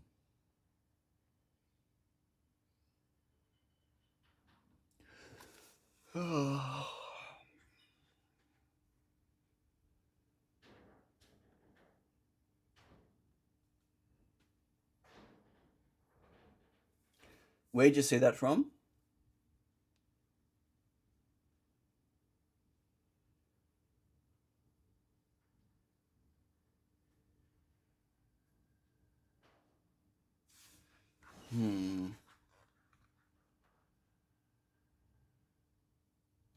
Oh, wait, that's just for the LED, right.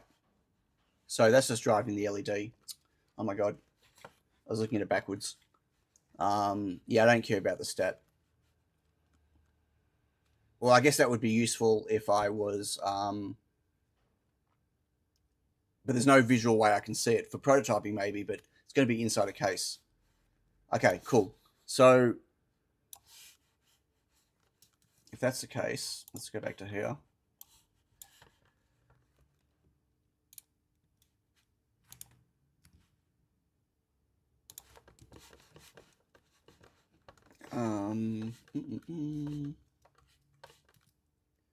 So we need it. D cap. Why is that?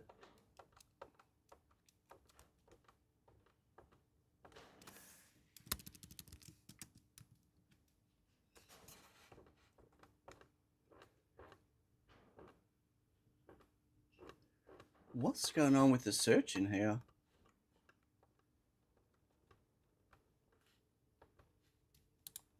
Don't know. Okay. So we're going to need, why is there 100 nanofarad on the ins?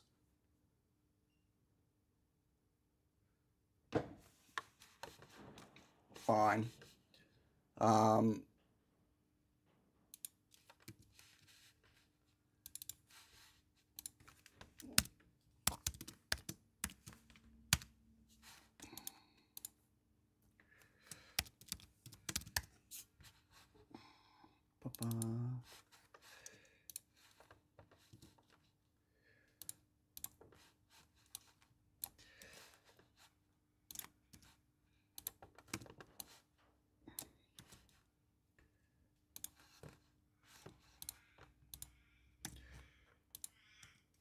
Okay, so they're on the ins, and then there was I'm just following this, looking at this. So we need out. So what's the 100 ohm? It's just for filtering and 10 microfarad. Okay.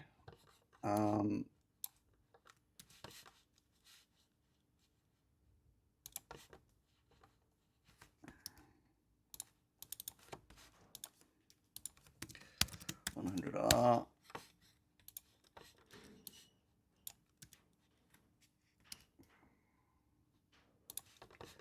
And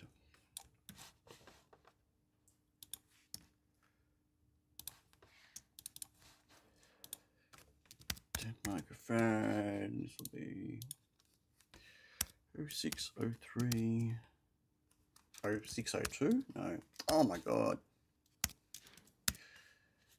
03.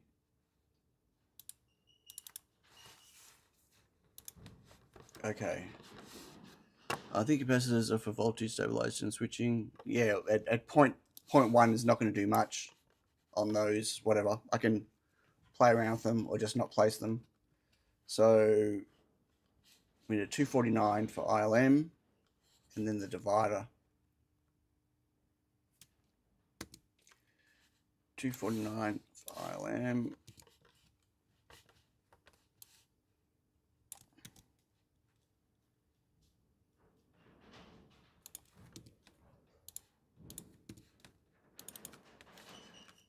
$249. Really? And I'm just gonna leave stat alone. And enable goes to ground.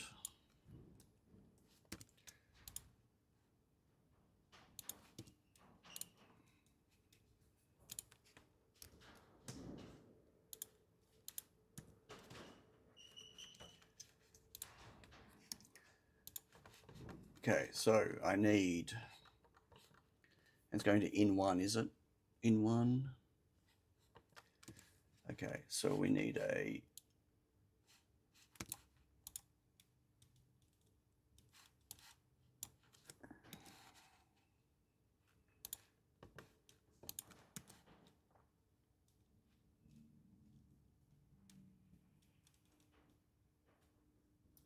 not going to be able to fit that in here. For now, I'll just do it over here. In 1.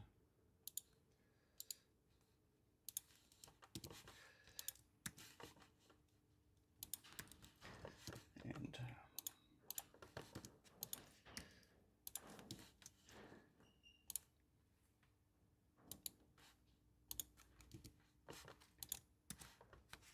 worst.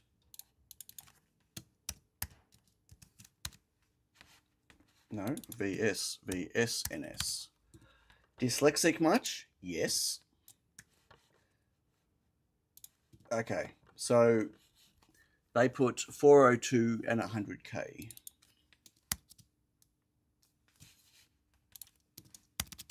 I guess it's going to take some experimentation. Yes.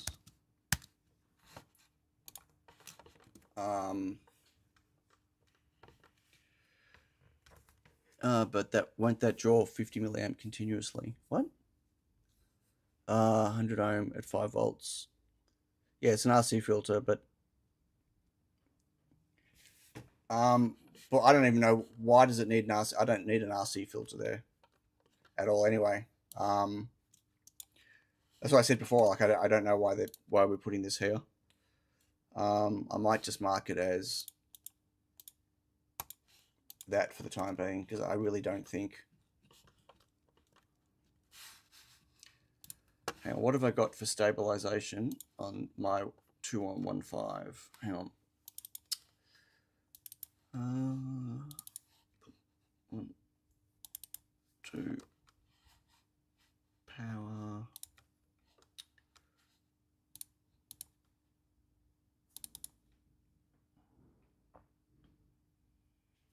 Yeah, I'm just looking at. We're not doing any filtering on the TPS 2115s. We have 2 of them. I mean, there's obviously caps on the output, but we're not. There's no filter. There's no RC filter there. Yeah, I know. It's some random example. So it's random. So it's unverified. Good to know, Bruce. Good to know. Yeah, I think this will be fine. We don't need it. Okay, so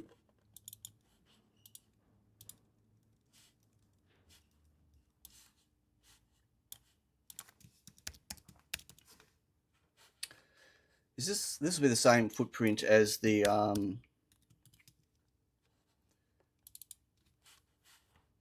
as a 1.5, but no, it's not going to be the same footprint. That's no good.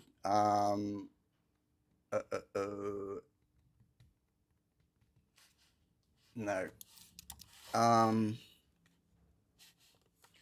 So why isn't it letting me load that other footprint? Libraries.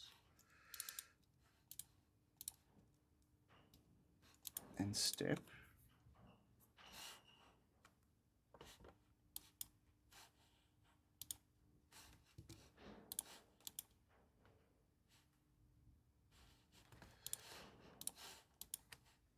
Manage footprint libraries.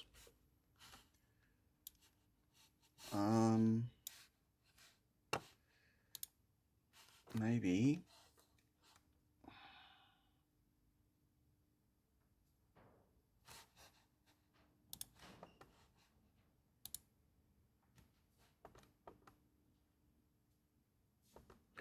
Okay, I might just do this. Just bear with me a second. I'm going to call it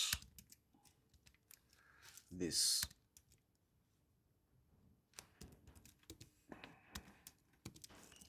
I'm doing this, sorry, I'm in a folder, in the client folder. I'm just going to assign them this footprint. I'm not going to use it for anything other than his stuff, I don't think.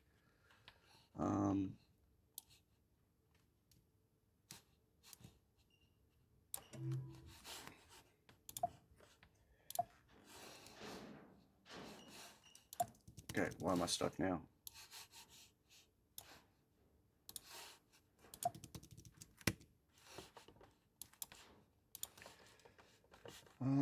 Okay, edit footprint. I really don't want to. I'm going to get in trouble. I know I am. Whatever. Okay.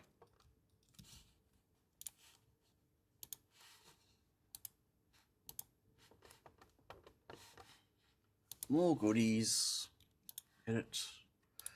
Clear them. You can also scale the resist depending on what you have in inventory.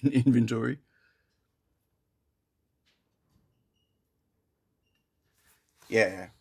Well, good.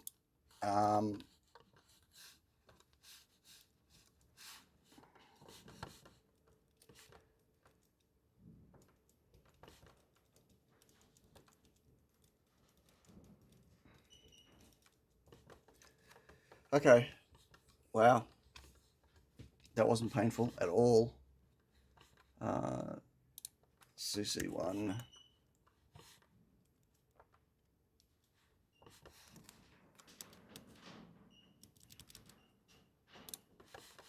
CC2.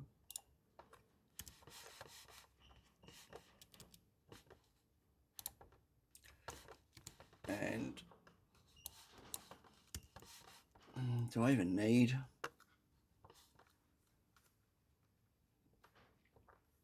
I don't know if I even need these because they're on the other end anyway. Might as well.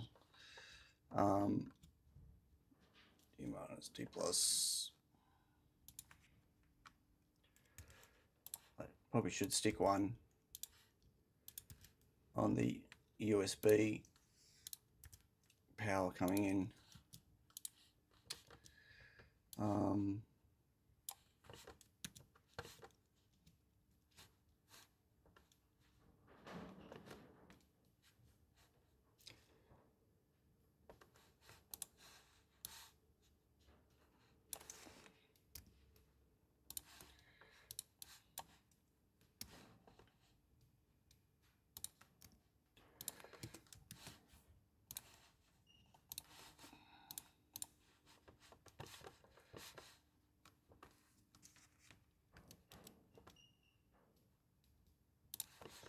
I'll just do that on the other side. Get it over. Okay, so power coming in here. Sense pin.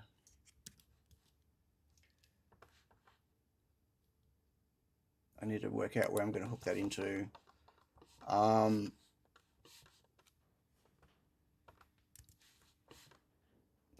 is that over there?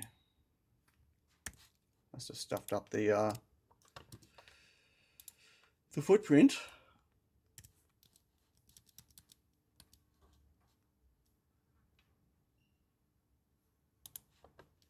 5 volts in, USB in.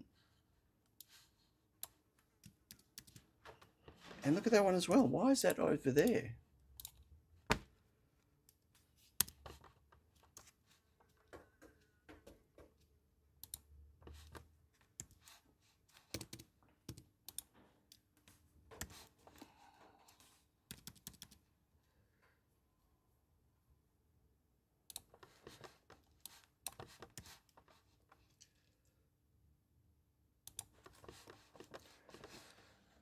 Well, I don't have anything set up here, so let's import from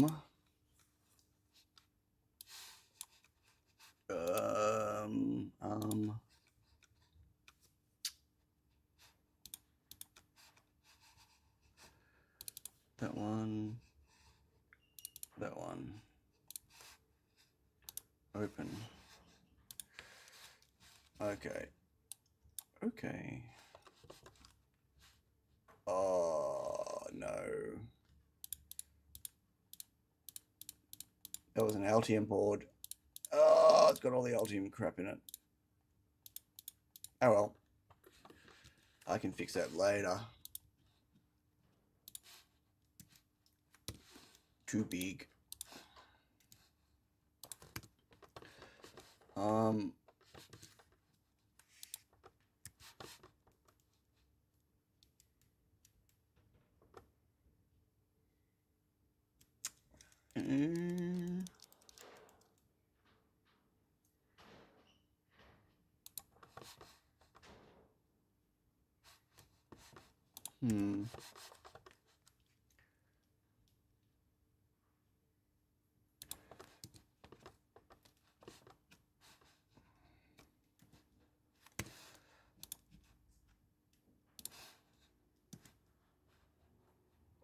come on.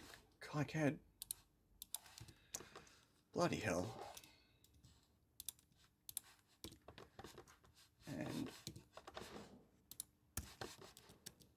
I'm going to have to go through the data sheet and reiterate like all of these values and make sure that I'm using them wisely.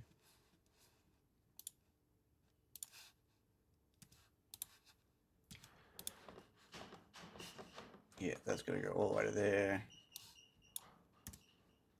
I should probably do copper pores for these, but for the moment, actually, we can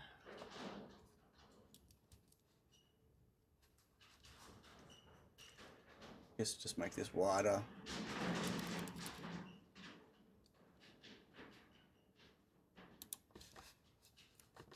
There's big honking magnets there. I just got to be careful about the magnets. I need to find a vertical. Does anyone know of a nice vertical and strong? Maybe I'll just do them. I need something that's a plug. It needs to be a plug that can go to the supply. I don't have to screw in wires and unscrew them. But for now, we'll just do that.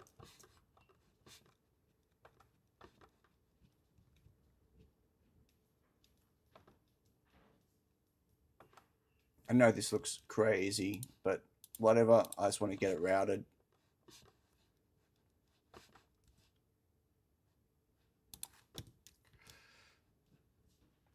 Oh my God.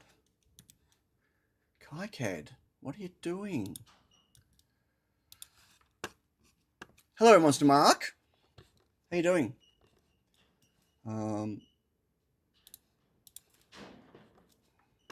I was half listening. Were you asking about some kind of connector or terminal? No, not. Well, it's got to be something that can be mounted to a case, preferably. So nothing to screw in. It's got to be pluggable. So going to bench supply. So think power. So 2 banana things coming to. I could always do 2 banana things on the other side, but going to something that plugs into a plastic case. So not directly to the PCB. The PCB is going to have a way of connecting to the outside. For the moment, for testing, I can just use a barrel jack.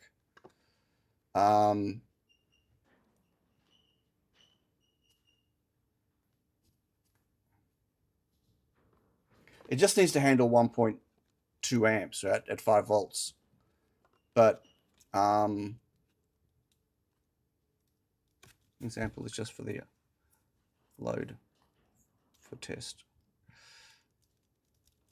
Yeah, no, I saw you done that. Wow,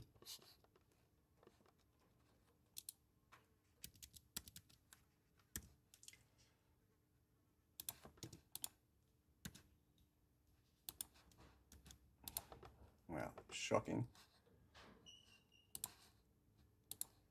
Really shocking. I don't even know where this is all going to sit on the board. Well, it is and it isn't, because I don't have a cable that's got 2.1 millimeter jack to banana. I'm gonna have to make something. If I'm gonna have to make something, then yeah. But that's fine. It's okay, really.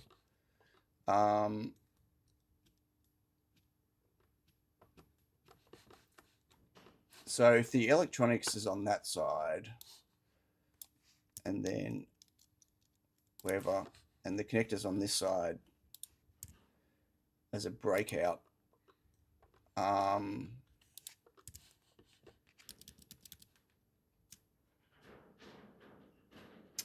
don't even think we need the sense in this case, but anyway, then a PCB is going to kind of look like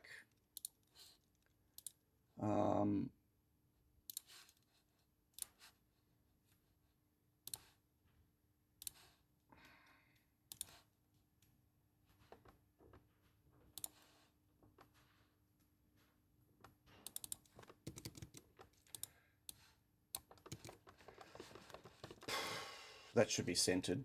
I'll have to work out.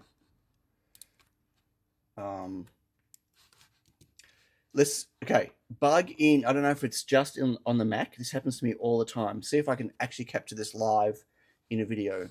So I'm on edge cuts, and I want to stick the drill position, the board 0 to be here. So you go to this, you open it up, you choose this one, and you see that? I can't select it. It happens to me all the time. So that should be put me into the dual placement mode, but it won't let me do it. If I save this, go out and come back in, it'll let me do it. Frustrating. But if I go to the menu and go place, I can do dual place file, and then it works. Is that happened to anyone else? Is that just a Mac thing? It's really frustrating.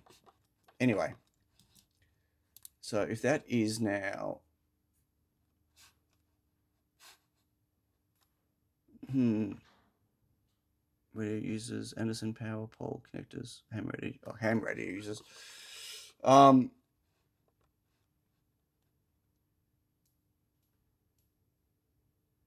really want that centered. 40 millimeters isn't very wide, is it? No. I should have brought the other one. It's at home.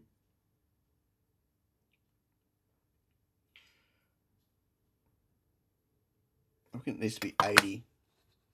So I think this needs to be 80 millimeters wide, which I know sounds like, well, the PCB won't. The case will be, but I need to center it. Wait.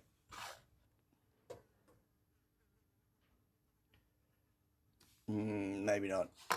Maybe 60. I'll reduce the PCB later. I need to center the connector. Then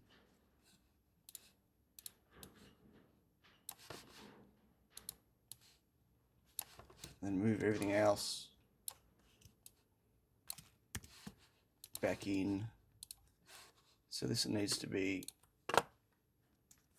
how's that 30? No, what am I doing? Try again.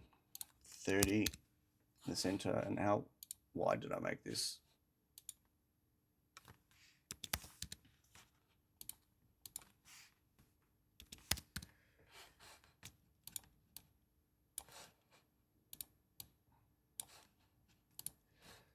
Okay, 30 in the center. This connector on this side seems like absolute stupid overkill.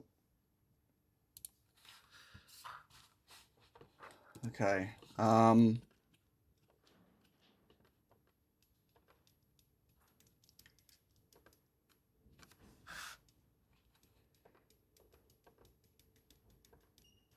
So I need to work out what I'm going to do with the connector. So the USB, I don't want a panel mount USB. So USB cable will just come under and it'll plug in the bottom. Well, that means I need access to the bottom. I need a way to take the top off the base.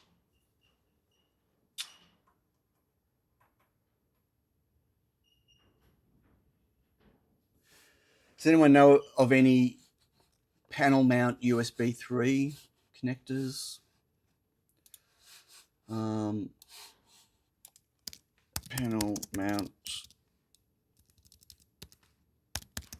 USB C connector. AliExpress.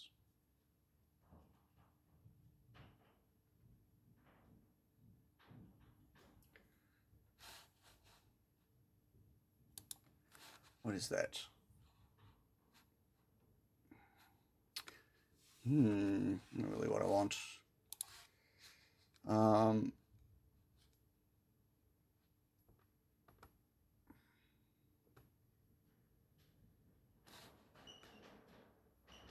Yeah, I don't need USB 3.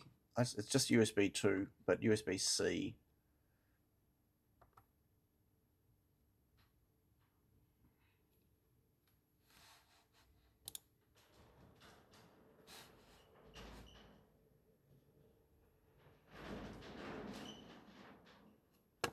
Amazon, really? I'm just looking. Humor me. Oh, it's just a connector on each end. Okay, that'll work. That's okay. Really? 4-pack, $26.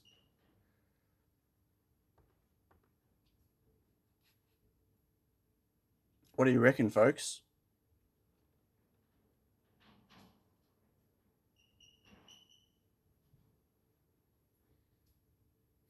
I don't like the way they're mounted, though. I would prefer something that was screwed together.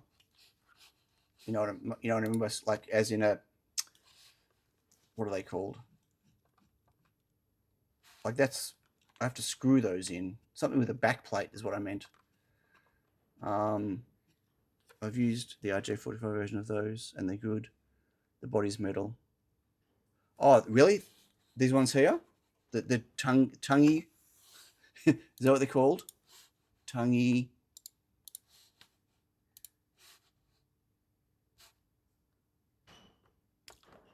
I'm not like, I mean like this. Like, you know, something that gets screwed on.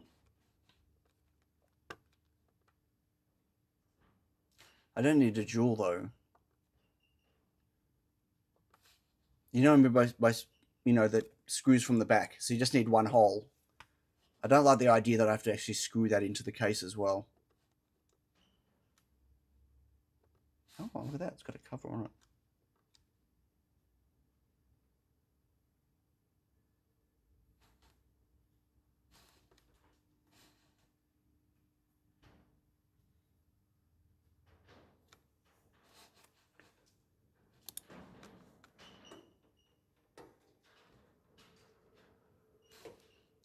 And they're clipping. They'll be shit.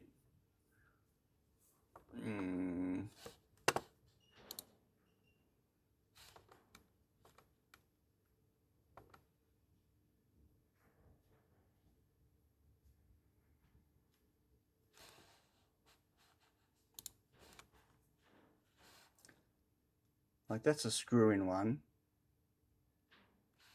It goes to A.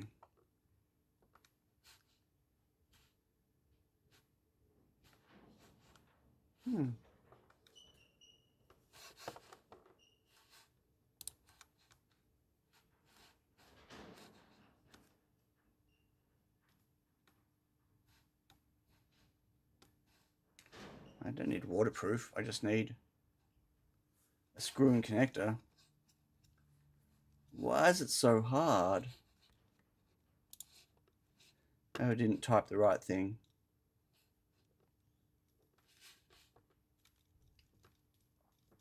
Ooh.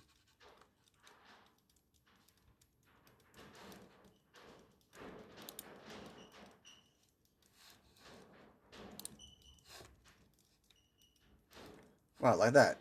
That's a screw-on one.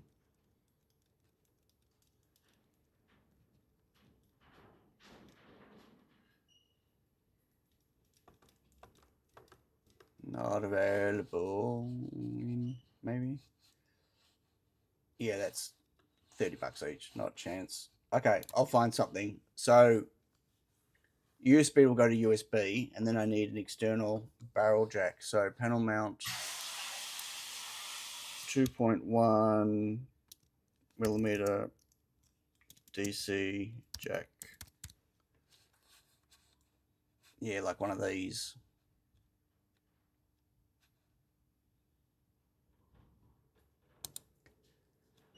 I don't think I've got anything like that. I've got like, but they're not panel mount.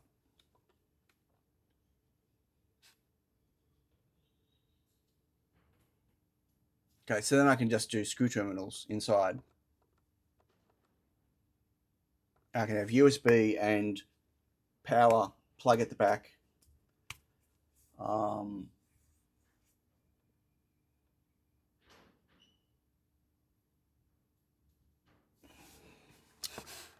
Wow.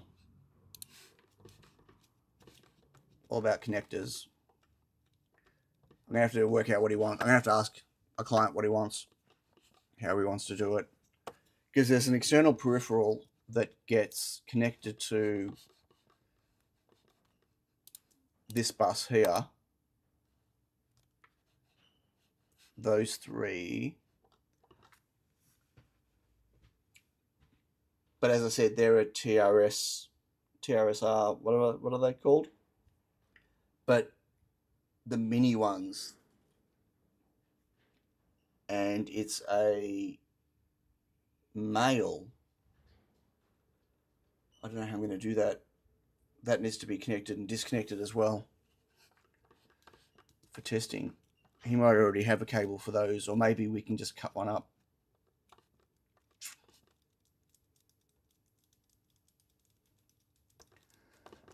I think I have too many questions to solve this right now. Is it already been 2 hours? Have I been streaming for 2 hours? And once again got a non-finished board. That is crazy. How do I keep doing that?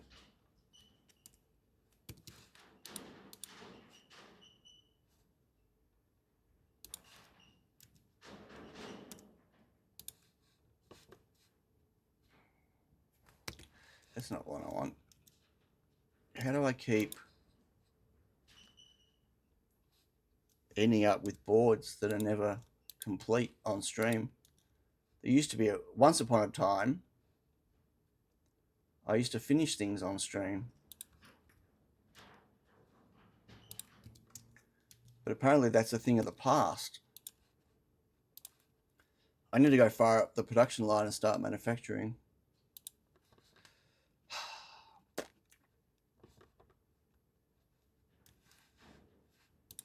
Oh my god. Best routing ever.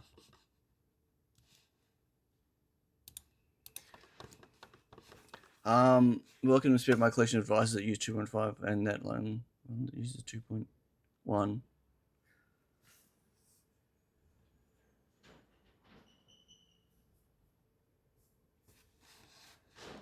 Oh my god, yawnies. Yawnies.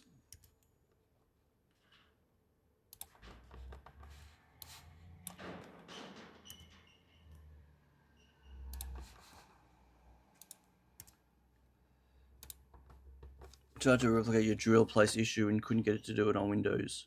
Right, it's got to be so here's the thing, right? Hang on. So I've not closed this since you got to create a new project. This isn't a new project where chat has disconnected. Where you've never closed and reopened the board file. So for instance, I'm still in here and I still can't click on it, right? So I created this new project this morning. I've opened the board file. I've never closed it and reopened it. If I close it now and reopen it,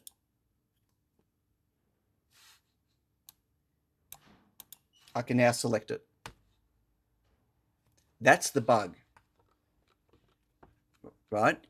It's on a brand newly opened, even if you've saved it, you've done whatever, it's a brand new instance of layout that's been opened and it's not been closed and reopened. So now I can go over here and put it up here if I want to. See? So can you replicate that? That's why it took me a while to work out what that thing was, but I haven't had a chance to bug report it. So I will at some stage.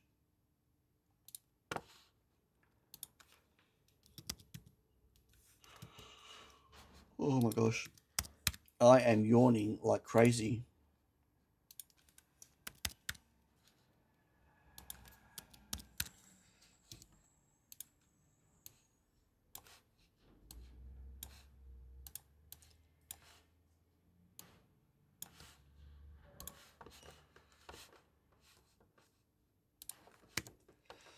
Okay.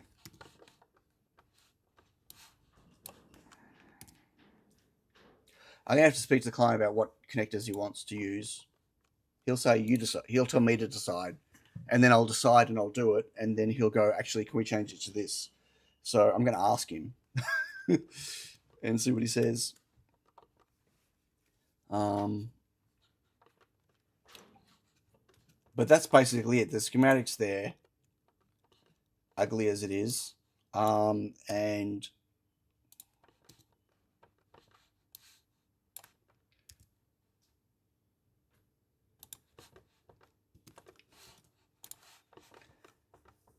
routing this up is easy because it's just all here. But yes, I know, terrible. Probably going to switch those around.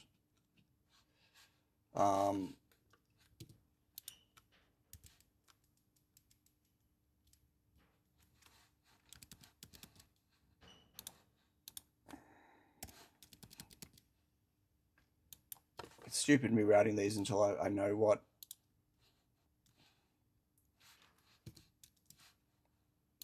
connectors I'm changing this to.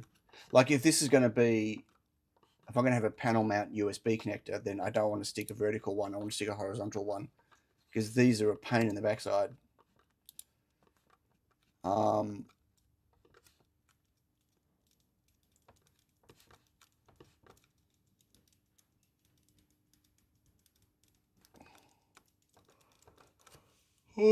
I'm so sorry.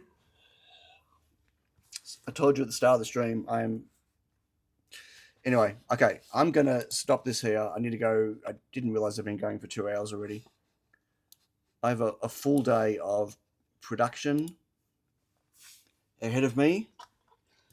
And where did I open that JLC window? I've lost it. I want to know where is it coming today? Have I got a message from them? I really need it to come today. I need those boards today because I'm at the client all day tomorrow and Friday. So I need to build them today. Otherwise, it's going to have to be, it'll be a whole weekend of, it's now moved to the next spot in Melbourne. It might not come till this afternoon. Otherwise, I'm going to be manufacturing all weekend and today and all weekend. So, yeah, no, it's still a chance it's coming. Maybe on their 11 o'clock run. May your discard be empty and your reflow be flawless. That is actually funny, but no, I want my discard tray to not be empty. I'd rather it had things in it and they weren't on the floor. So there's always discard. Like you can't avoid that. You know, there's always parts that are presented wrong, or you know, in my case, the machine will pick it up, and if it thinks it can't characterize it for whatever reason, it just puts it in the discard tray. It doesn't place something that it's not sure about, which is fine. I'd rather that than they were on the floor. But yeah, but reflow be flawless, absolutely. Okay, folks, thank you. Thanks for joining me on this. It was a one day I will have a finished board, and thanks for Steve and Bruce and everyone else for pushing me to the TPS 2113. Yeah, if it'll work and do auto switching, that'll be great. Just got to work it out. Nice. Star Age. I don't know what that means. Foxy rollouts. Biluni is not streaming. Oh, why is he not streaming? Storage. Storage. Nice storage. Stuff behind me. Terrible storage.